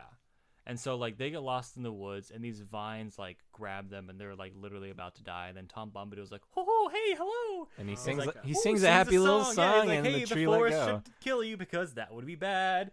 And it's and then he takes them in, and they have tea, and then he sends them off. That's pretty much it. And then there is a second point where he saves them from some fog and these skeletons or something, or these wraiths or something. Yeah, I don't know. Like, they're leaving this burrow. They leave his house, but then they get lost in the mist. Yes. And then they fall into some sort of trap. Yeah. One by one, and then... Oh, man. Sorry, I'm burping here. And then he comes up and saves him. And again. then they it's like a Bloody Mary sort of thing. They say his name 3 times, and he pops into existence, and he's like, "Hey, I'm here to save you." No, seriously, they just Bloody Mary. They just call out his name. Tom Bombadil. Tom Bombadil. They just kind of call out his name, and he pops up into existence and saves him, and like he's got this extra. I'm upset that he wasn't in this movie. Well, no, you're not. So. Yes, I am. Well, I'm assuming there's jazz music when he shows up. This feels right. Yeah, he's definitely some sort of spirit because his power was definitely limited to, I think, the forest. It's the forest. Yeah, that's why he lives in the forest. Right. Either he was born with the forest or he moved to the forest and became a forest spirit. Right, yeah. He's definitely a very old creature, much like the elves, but he's like, I think his wife is like a nymph or a water nymph or something like that. Like also, it. Shout outs to Tolkien for naming... out of all the characters, naming one of them Tom. Tom. Like, what? It's probably like a good friend. Sam. Or Samwise. Have you ever heard anybody named Samwise? No. It's probably like a good friend or he lost a bet. One of the two. I haven't met a guy named Mary before. Come on. This guy was Peregrine. And he named the guy Tom. No wonder I got left out of the movie. What's like going Tom. on here? This guy's there's a Tom. Now that would be a Tom Cruise part, right? Oh, yeah. There you go. Now we're Tom, there we go. Running in, Full saving circle. everybody from the Tom vines. Bombadil. There you go. Tom Tom Bombadil is Tom Cruise. I would agree with you in that. That needs to be a short that's made. Tom Cruise running in. Tom Cruise as Gandalf Tom got the ring Bombadil. and Tom Cruise became Tom Bombadil to save the world. It's just him versus Sauron at the end. Gandalf wins except for in the forest because Tom Bombadil is just too good. Fair enough. This is a great what if. We should write it. Yeah, let's do it. Let's write it. Okay, fair enough. You free this weekend? We I might have a thing. Yeah, I got a thing of like dentist. You know, I got to do this thing.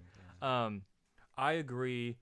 I'm not the biggest Tom Bombadil fan. That is my least favorite part of the books. Yeah, if there's anything to take out of this movie, it would be Tom Bombadil, and I know some people are mad about that.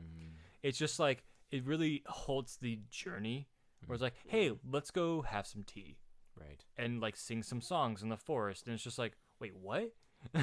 I mean, you can make the same argument for Rivendell. Like, you know, it's like they stay there for like months on end. Technically. Yeah, but again, the other thing is like with the book, there's so much more time in the book. So they spend months in places, sometimes even years. It's so slow. I think between the start of the Fellowship book to the end of the Return of the King, it's like 3 or 5 years or something like that.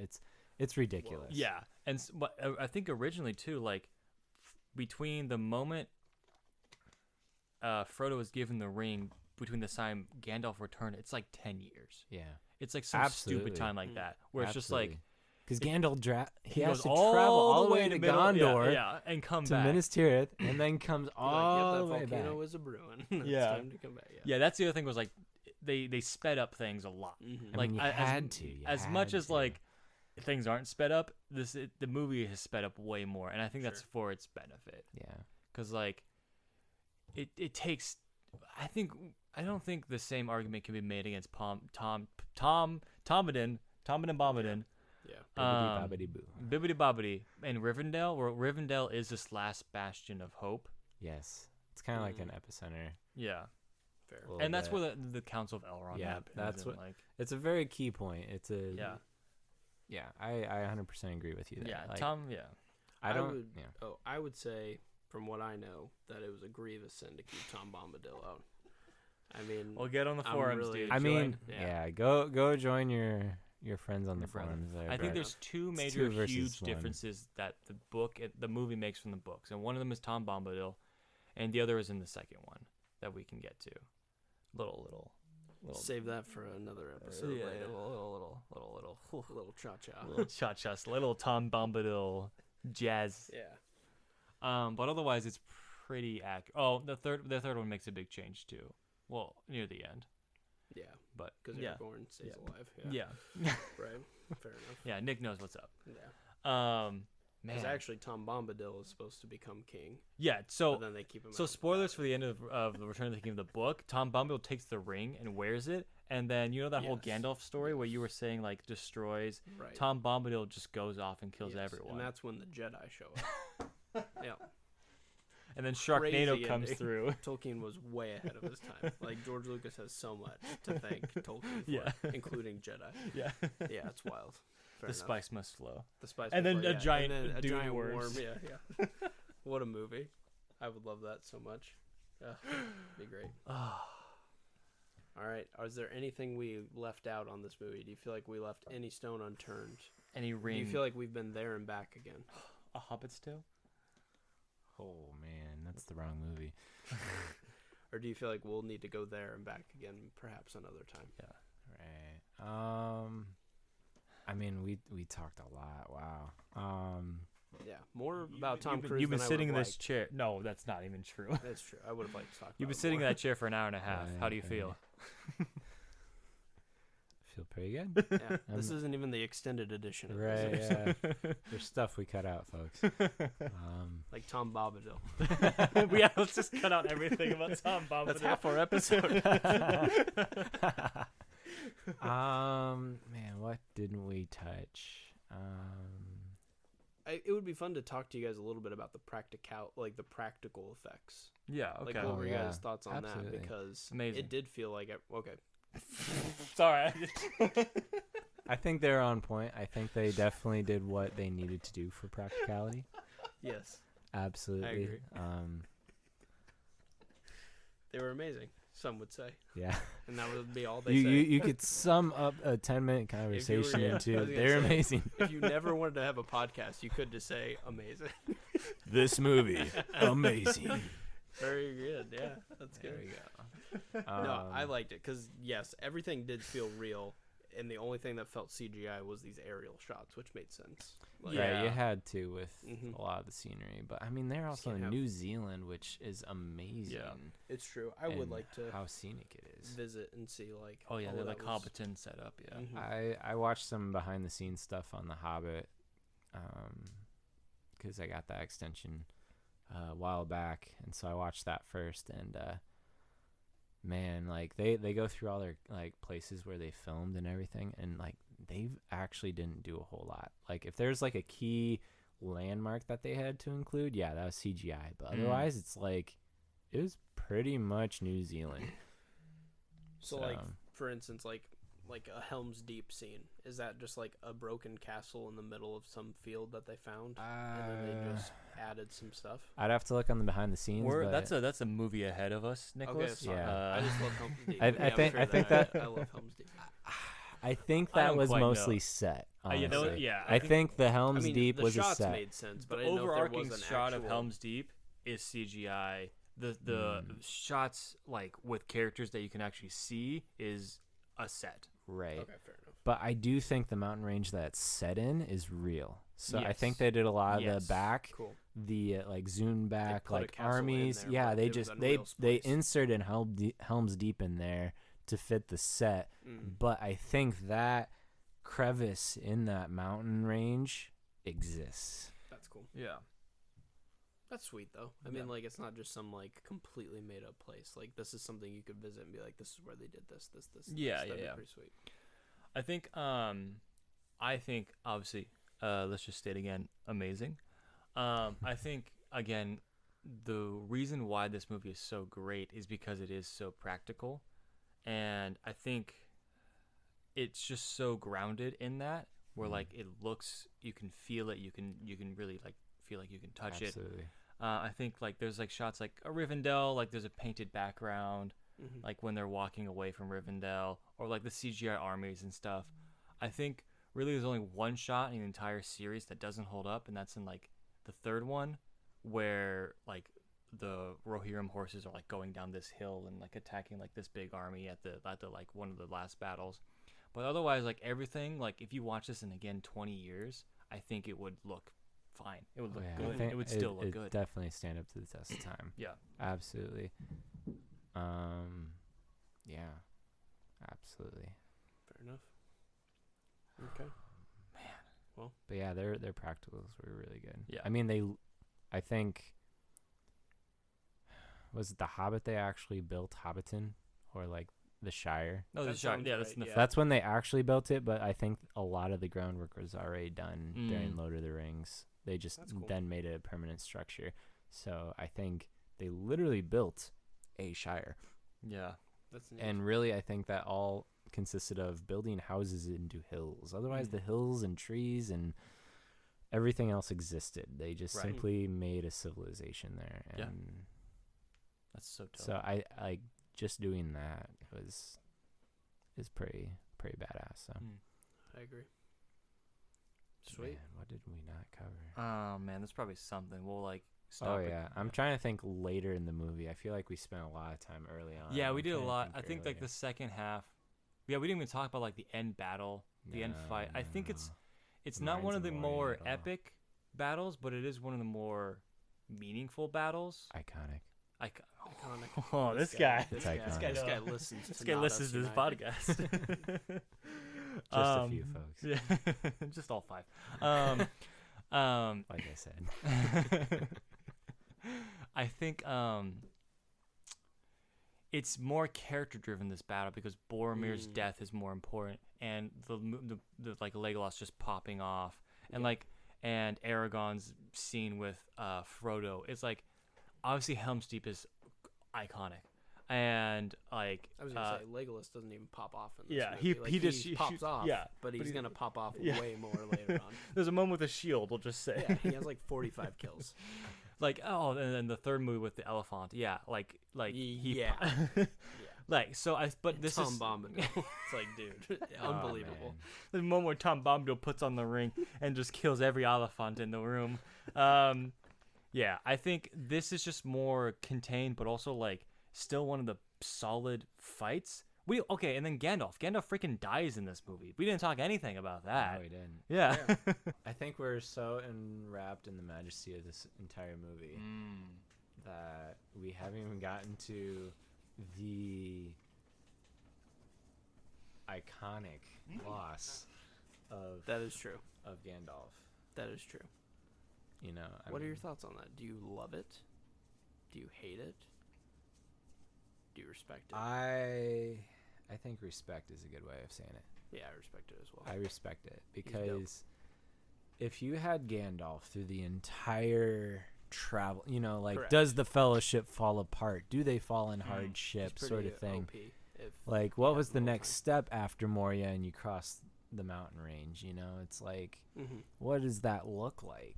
But with Gandalf dying, you know, all of a sudden your, you know, step by step plan that you had crumbles, because I think Gandalf was the one, like, he was the man in the plan. He was the leader. I think, yeah, and then Aragorn was like the next in line, which, you know, he does take up that mantle. I would argue Gimli, but go ahead. Tom Bombadil.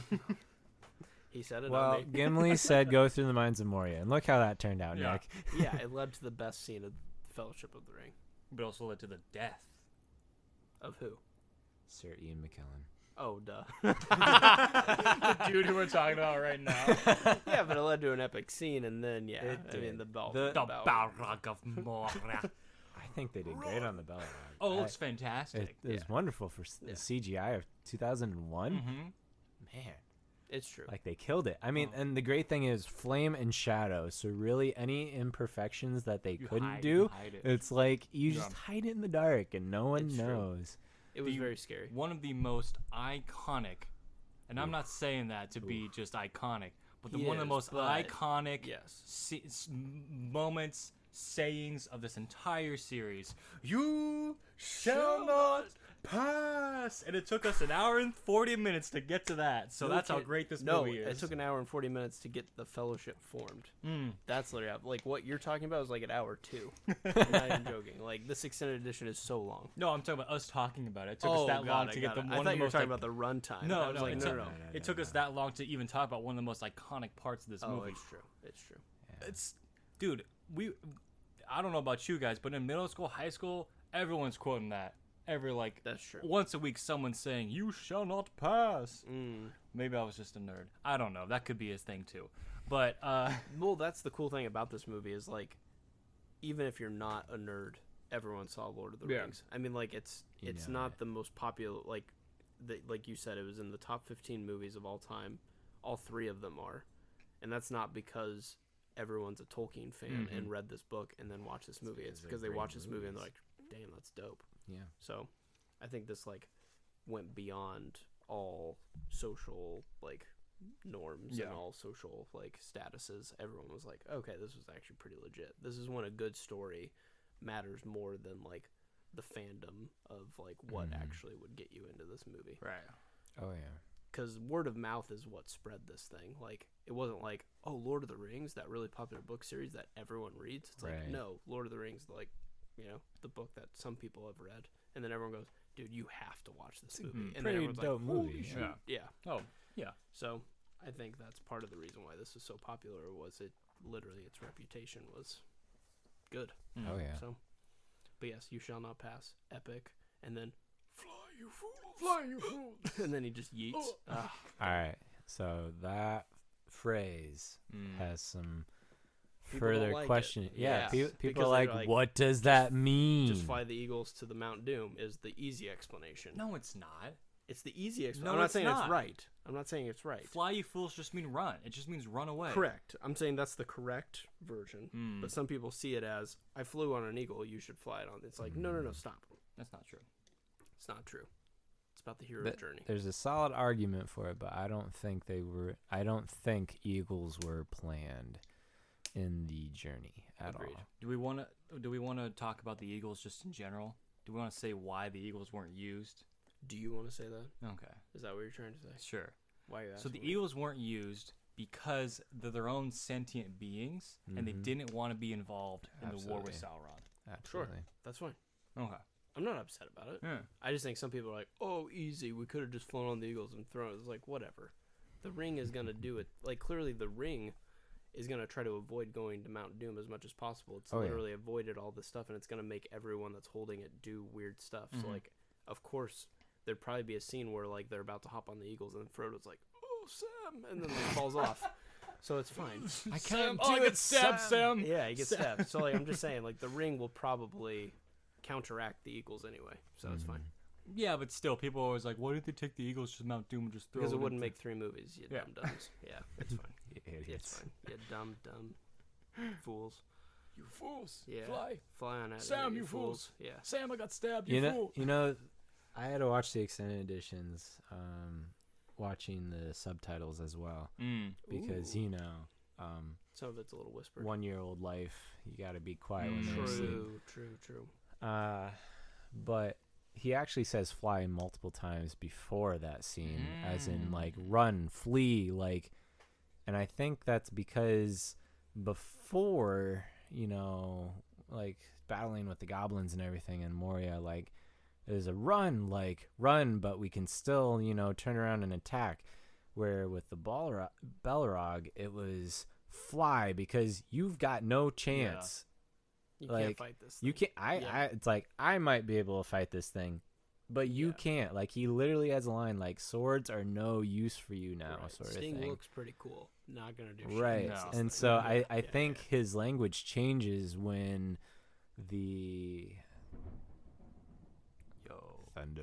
I don't know if you heard that thunder, but we're about to have our next guest Thor on. So anyway, just look live. But like, I think his language changes because the direness changes as well. Like before, like they're holding themselves pretty well, you know, fighting away. But I think once the Balrog showed up, it was game over. It's like we run. We go. That's all we need to do right now is run. When you see Gandalf's like so many ups and downs, like he's chill, got a pipe at the beginning, kind of cool, then starts to get like crazy, and then all of a sudden he's really stressed. It makes sense why he's gray. Yeah. Right. Like I'd be stressed too. I'd be gray. So he's got a lot of stuff going on. So when he switches to fly, it's like makes sense. Yeah. Just listen to this guy for once. It's like him being like the adult in the room. Like, okay, we are being serious right now. Yeah. Well, all right, guys, we're gonna do this now. The rest was fun and games, but guys, we really need to get serious about this now. Yeah. Well, and you even get that feeling with the hobbits. Like, even though the hobbits are grown people, you still feel like they're the children of the story, and Gandalf is like the dad. I mean, like, Frodo's supposed to be like 60 in the book. Oh yeah. He's supposed to be like stupid old. He's the wussiest 60-year-old I've ever seen. Yeah, but like hobbits are just tiny in that. Is he got it. He, something like that, 40, something like that. He's in his 30s. Yeah, something. Yeah, I think he's 10. older. Yeah, older than he looks in this movie. Absolutely. Okay, well, I still stand with 10 then. Absolutely. Got it. Elijah Wood looks like a little boy in this movie. That's fine. Well, that's the point. Anyway. Tom Cruise would have been better. That's all I'm going to say. Just drop it. Just drop it. Drop it. I will never drop this. This is the curse I must bear. It's Dune, Tom Cruise, and Tom Bombadil. Tom Dune. A lot of Toms, a lot of Dunes. What am I going to say? What am I The supposed to Dune do? must. The Tom must flow. Hey, if I'm too annoying, just let me know and I'll stop talking. All right, I'm gonna take Chris on as the podcast. fine. It's gonna be Chris and I now. I'm out. Gosh, change I'll up stand that my logo. ground. Dune and Tom forever. Fair enough. Oh man. Okay. So we. But yeah, get used Gandalf's to them. death. I mean, don't get me wrong. First time watching it, I was not expecting that Yeah. at for all. sure. Just Yeah. like It was a surprise. out of nowhere. Most powerful dude. Yeah. And I should have known better because you technically didn't see him, quote unquote, die. You know, like Right. in most movies, like if you don't see the guy get like stabbed, shot, or like beheaded or something like that, he might come back. Yeah, you never know. You never know. Fair. And yeah, but I mean, at that point, you're like, okay, he fell to his doom, you know, big cavern. Yeah, assume he's dead. Yeah. And so Sure. you felt the emotion that went on afterwards, you know. And I think because of the highs and lows that you've had with Gandalf initially, like that led to such a powerful moment there It's true. on the bridge of Khazad-dûm that This guy. only because I just watched it, folks. This guy. It's fresh in my mind. Otherwise, I can't spit that out off the top of my tongue. But because of that, like, you know, that's why it's so impactful. Like, he became the father figure. Yeah. He became the man that shepherded and was there for them, Right. sort of thing. And I think that was a crushing blow, you know, for everyone in the theater and everyone at home watching it for the first time, and also for the characters themselves. Yeah. So I think they did him justice. And I think they did a very good job following that too.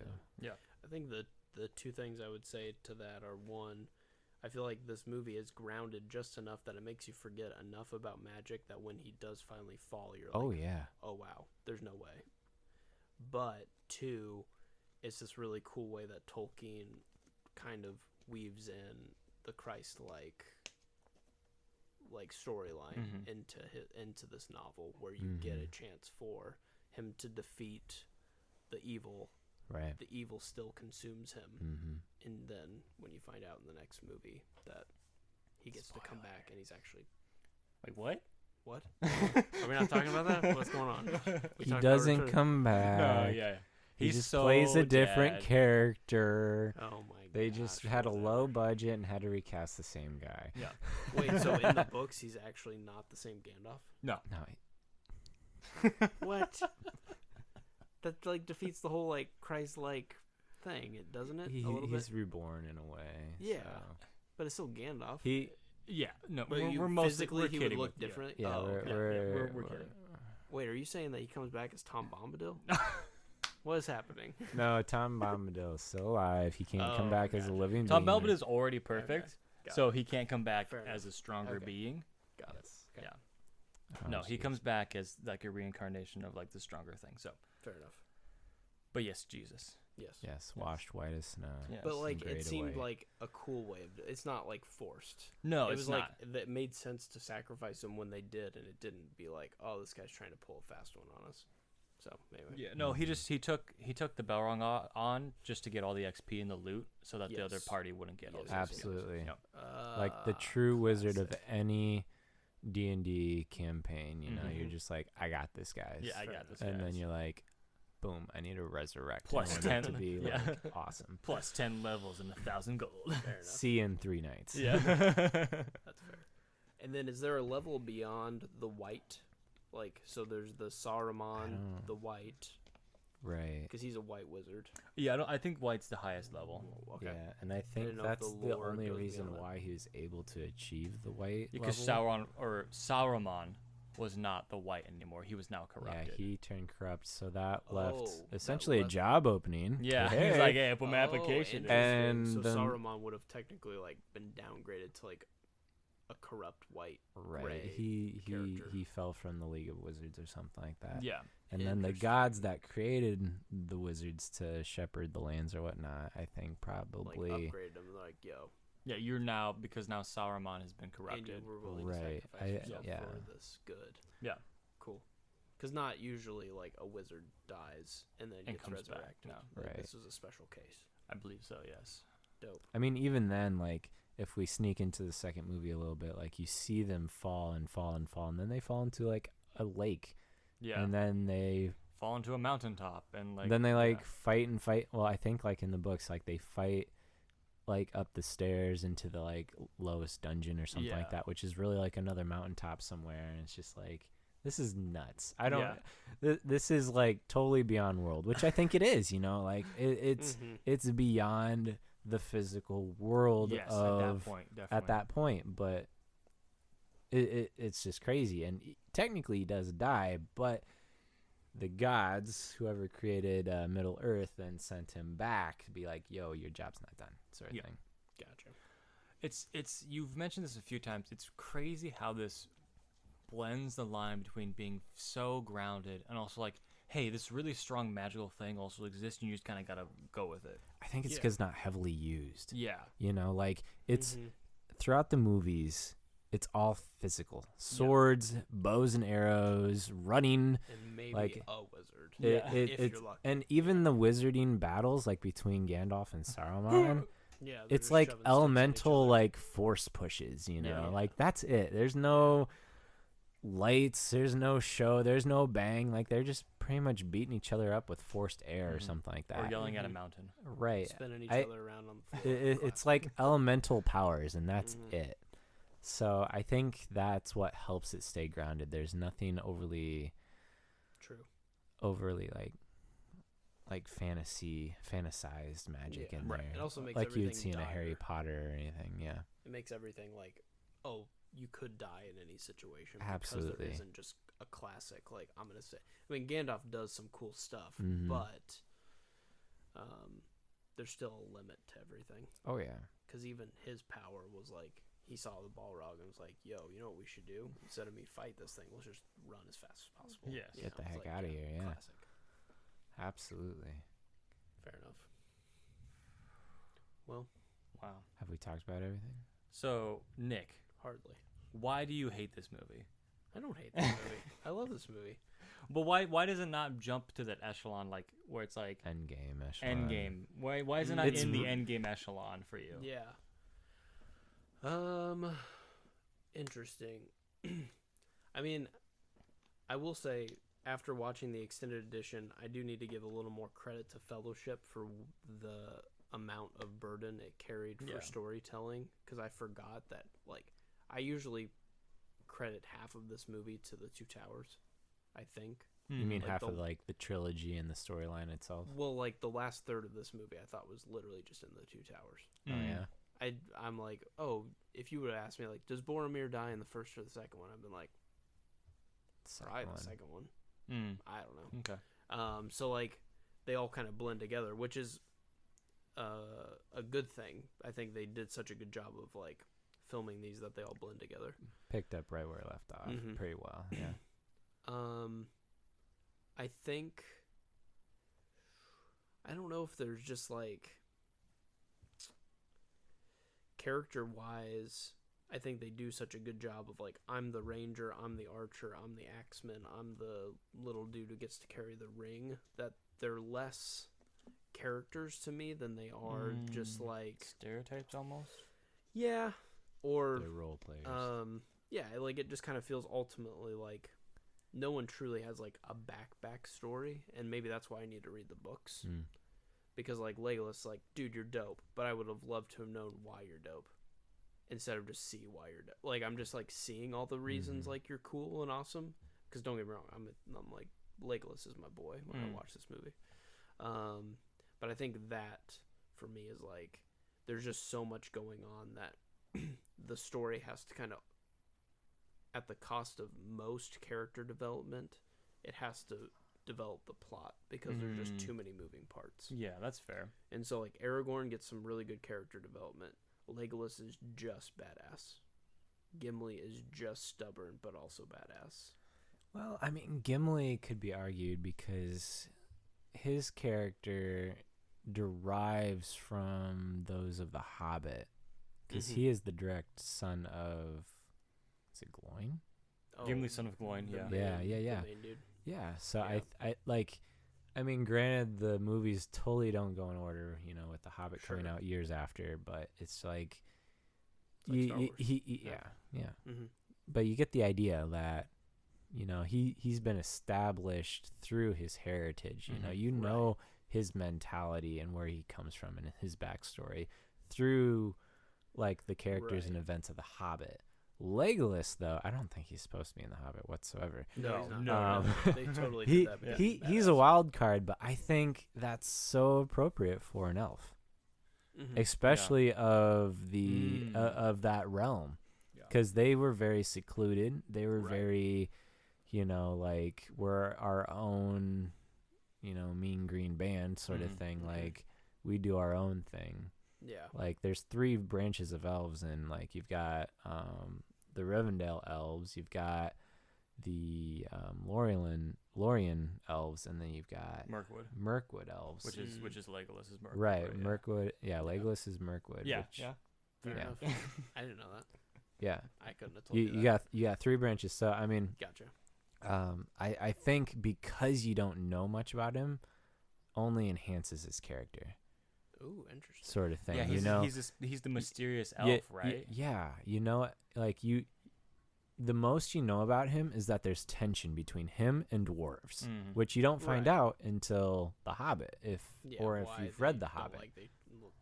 That's fair. So I think and you can't have everyone spelled out in front of you. No, all the time. I agree. Yeah, but that was just me nitpicking. Yeah, right. I think these are great. Nitpicking. This is nitpicking.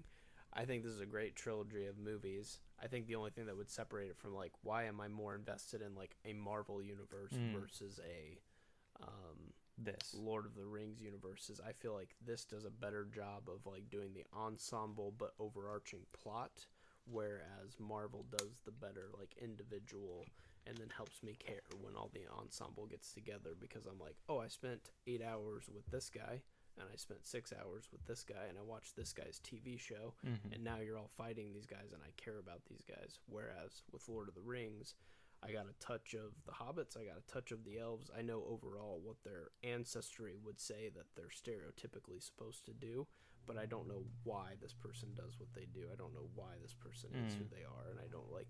I think they do a good job of explaining who needs to be explained, but I think for me, I just can't like relate to any of the characters, except for maybe the hobbits, because I would like to smoke pipe weed and drink beer for the rest of my life. That sounds fun. That's totally fair. I think if I had to nitpick. Yeah, no, that's fair. Yeah, I think obviously nitpick.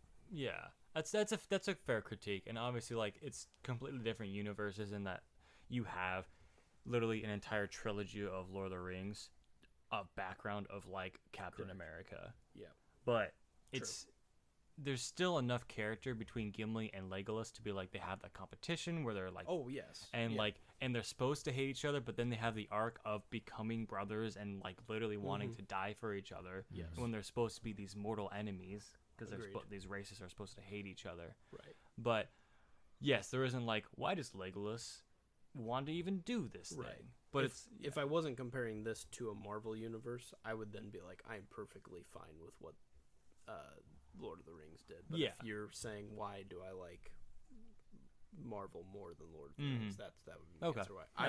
I think Lord of the Rings does everything what it does fine, and that's why it's excelled and been literally having all 3 movies in the top 15 movies of all time. I have no problem with that. Yeah. Because they're amazing. So Cool. Absolutely. chef's kiss. Mamma mia. Mm. So no qualms here. I mean, I would have loved to have seen Tom Bombadil. That's all I'm gonna say. Is there a Tom Bombadil count on this thing? I think that's at least 6 times Tom's Bombadil. And, like, he's You only have been to talked about, like, 30 minutes ago. Do we need to tell you no like 5 times? If so, no. Yeah, that's good. There you go. You've Just say reached my your name quota. 3 times and I'll stop. There you go. So when are you going to legally change your name to Tom Bombadil? Great question. We'll leave that for the next episode. Or just change your name to Tom, and then you just Tom Cruise. Oh. I've Tom thought about Cruise it. I've thought about Bombadil. it. I've thought about it. Boom. For sure. It's happening. Man, I was just curious to see, like, this is such a movie in our hearts. Yeah. Where, like, it's your kind of endgame in our hearts, I believe. Where it's like endgame is this, Yes. like if you say a favorite movie, like you would go to Endgame, where we would go to like Fellowship or Lord of the Rings in general. Yeah. Yeah. Like when I watch Endgame, I literally like ascend into heaven because it's just like it was perfect. Yeah, I get what you're saying. Yeah. Fair I was at least 3 inches off my couch while watching this movie. movie. I tried to watch this movie in the background. No. You can't. Do No. that. I was like, It's this gonna scene. I gotta suck watch you this in every scene. time. I gotta Well, watch this and I scene, will dude. say, for it being, which was okay, so my cut of the movie was 3 hours and like 48 minutes long, and it was a very brisk 3 hours and 20 minutes, and then there's actually 28 minutes of credits, which surprised me. There's 20 minutes. Yeah, of- there's an extended credits. It's like so many credits that I thought like, oh, there's still like 10 minutes of this movie left. They're like, no, it's like 25 minutes of credits. Yeah. But I will say, like, it was a pretty brisk 3 hours. Like I said, like, some of those scenes where they're literally info dumping is like, there's still 3.5 hours of film time, and they're still like going like, we still got to rush through this. Yeah. I'm sorry. Like, there's just so much stuff. And it's like, hats off, because holy cow. Like, usually 3.5 movies means there's a lull in the movie, and there's not a lull in this movie. Yeah, it's strange. Even like them walking around doesn't feel like a lull. yeah. No. It's so weird. Because of the sound. I think part of it's the The soundtrack. moves you on. And yeah. there's like tension constantly. There's not even when they finally get respite, they're eating sandwiches and there's a fire. It's like, great, now here come the Nazgul. Yeah. Like, I mean, like the final, like It's the like- one time there's a lull, Frodo's like, you jack wagons, like, stop, like you literally just screwed us. So Right. Yeah. I love that part. Hmm. So I love when Aragorn also throws a torch. Literally just at a Nazgul. sticks Right at the the dude right in face. the face, and he's just I think yeah. that has to be one of the cheesiest moments in the entire film, though. Really? Oh no! Yeah. Oh, I Aragorn, love it. I mean, Mm. I love it for the action, but like Yeah, afterwards, Chuck's is like, they how did that stab into his face. they pan out, and the guy is just waving his hands like just it's so like good. a little blow up like yeah. Wacky. advertisement Yeah. guy, you know, that you see on the side of the road or something like that. But I'm just like, really? I love the idea of the Nazgul too. Like the lore of them is Absolutely. very interesting. Yeah. Like being the nine men that got the rings and Then stuff got like that, and they corrupted. all fell. And it's just it's a very cool. There are obviously like biblical, like things that tie 100%, into it, but 100%. but I feel like he does it in such a way that's not this like cheesy, carbon copy of a biblical text. Yeah. But it's just like, man would fall. Like I literally was telling you, like I would love Gandalf to try that ring on just for once. Yeah. It's like, well, no kidding, men would want this to happen. Yeah, because So just I feel like, just one time. You Yeah, know, just just exactly. one. Yeah. Oh, I'm well, yeah. literally the worst. Yeah. Yeah, and then just I keeps can't going, be a part of the keeps going. fellowship. Yeah. Exactly. Boromir was part of the Fellowship. He tried. Yeah. But Boromir has a good arc. I feel like Boromir has a really good arc where he's like, he yeah. realizes his Yeah, mistakes. where you're like a douche for the whole movie, and then at the end you do a cool thing. Yeah. Yeah. I respect the that. Horn of Gondor. He does No, have he- a cool thing where he's like, he I shouldn't have sacrifices done this. himself, yeah. I'm really sorry that I like ruined it Yeah. and took it upon himself. Yeah. I agree. Yes. No. And Sean Bean's like, hey, it's Sean Bean, so Go. I have to die. Yeah. So But Rip. he dies a magnificent death. Took Oh, 3 arrows. three to take arrows? it. 3 Yeah. arrows and still fighting. Yeah. And even then, he was just lying on the ground like, I can still fight. I'm going to tell you my entire monologue. Yeah. Here's my character redemption. I'm telling you it right now. yeah. No, I feel like they did a good job, and I like the way that they like use the ring and then like the sound, like how they like make it where it's like it's drawing him in, and you just hear it. Like it's kind of a numbing sound at first, and then all of a sudden it's like building, and then all of a sudden people are acting crazy. Like they do a good job. And I think you see the spell at its highest with Boromir there at the end, and he almost has to go senseless. You know, he almost has to fall and be knocked senseless a little bit. Yeah, like he purposely, like there is a like. You see him consume him like entirely body, where he's about to like he's tackling Frodo and like trying to wrestle the ring from him, and then Frodo disappears, you know, throws on the ring, disappears, and then he's, you know, yelling and screaming at him, and then finally he just is so caught up in himself he falls, and that's when the spell is broken and his mind clears, and he's like, oh God, what have I done? And like. Again, subtitles, so you catch these small words that you don't hear amongst everything else, but he's like, Frodo, I'm sorry, what have I done? You know, like he's completely apologizing. And like you just miss those things initially. So here's a question I do have that I'm not familiar with the lore. Who forged all of the rings? Was Sauron? Sauron forged all the rings, except for if I'm not mistaken, he's forged all the rings except for the Elven rings. So if I recall the lore correctly, there was a master group of crafters. I don't know. It was a small group, like maybe 2 or 3 people. But Sauron was part of them, or like an apprentice. So learned the technique and the art. But he helped forge all the great rings. So the 9 for the men, the 7 for the dwarves, and the 3 for the elves.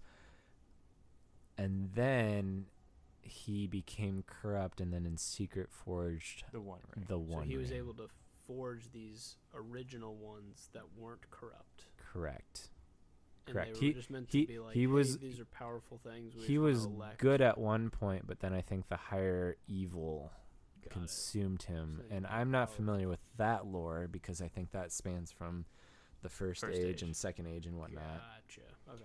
I do think the elves made their own rings, though. So there is a reason. I don't know. I was just. It was given to the elves. I think elves made them, but I think it was a group of. Was Sauron an elf? I think he was. So, yeah. I think in the end he was. Yeah. I think he's an elf. He's like a fallen angel, basically. Yeah. Okay. Got it. Because I mean, elves are immortal beings. Yeah, they're pretty much the next step sort of thing. Okay. I was just curious of why they accepted them from the Dark Lord, but if he wasn't, at the time, like him and I think his other crafters were highly respected, and I think the real question is, why were these rings made in the first place? For funsies. But got it. So yeah, I think it's just people wanted power, or maybe it was like a unity thing. Well, I think it could have been them rule over their people. Yeah. So like they just it would allow them to have if you think of it on like power standpoint, you know, like you've got the elves who are the most powerful, so they only have 3 rings. And then you've got the dwarves who they're powerful but kind of in their own way. And then men are always described as weak in the Tolkien. So they had 9. And I'm sure there's more background and history to that, but I feel like it's because they needed more power, trust, and allegiance, maybe. So they got dispersed to 9 of the great kings. Or maybe that was just like, you know, there just happened to be 7 clans of dwarves and 9 kingdoms of men and 3 realms of elves, sort of thing. You know? Because I think Elrond has a ring, and Galadriel has a ring, and I bet the guy in Mirkwood has a ring. Right. So Legolas's dad. Yeah, Legolas. I don't know what his name is off the top of my head, but I think those 3 characters have a ring. Fair enough. So. But that hasn't corrupted them like the Nazgul. Right. Right. Because man. Yeah, got it. Because man's weaker. And the dwarves just are not around anymore. Well, the dwarves, I think, got corrupted. You see that in The Hobbit a little more clearly. If you watch the extended editions of The Hobbit, there's actually an entire saying of Thrain. Is that Thorin's dad? Thrain. Him essentially just going mad from the power of the ring and essentially being consumed. Got it. Well, that's why they get so greedy, right? And Right, they go for treasure. Yeah. And that's why the Balrog even gets summoned, because they dug so deep. Right? Yeah. And that's why Absolutely. Gandalf was One like, of the "Yo, one we of the can't go lords here." They of dug Moria basically into dug hell. too deep. Yeah. They were like, we need Mithril so bad that we're gonna dig into hell for it. Yeah. Pretty much, yeah. Pretty much. See, I know my stuff. Yeah, there you go. Holla at you, boy. Holla at you, boy. Let's go. You don't need Tom. I Yeah. don't need no Tom Bombadil. Get out of here. I'm glad they kept him out of the movie. Now heard you're it- on. you Yeah, heard it now here you're a true first. fan. There you go. Perfect. Awesome. Is there anything else we haven't talked about, man? I I'm feel sure like we've missed some stuff, and people can comment whatnot, and then we'll just have to talk about it next time that you come on. there you go. Yeah, Is that fair? Yeah. that's good. Okay. Well, thanks for being our first guest. Yeah, no on Not Us problem. United. No And, problem. I'm sure you've heard many reviews about Lord of the Rings. You've had about 20 years to listen to them, but you haven't heard from us. Not Us United. Thanks, everybody. Thanks, Chris. We'll catch you guys later. Bye. Bye. Buzzinga. You've just listened to Not Us United. You can find us under Not Us United on Spotify, iTunes, and YouTube. Please leave us a review and consider subscribing to our podcast. You can reach out for future podcast topic suggestions at notusunitedpod@gmail.com.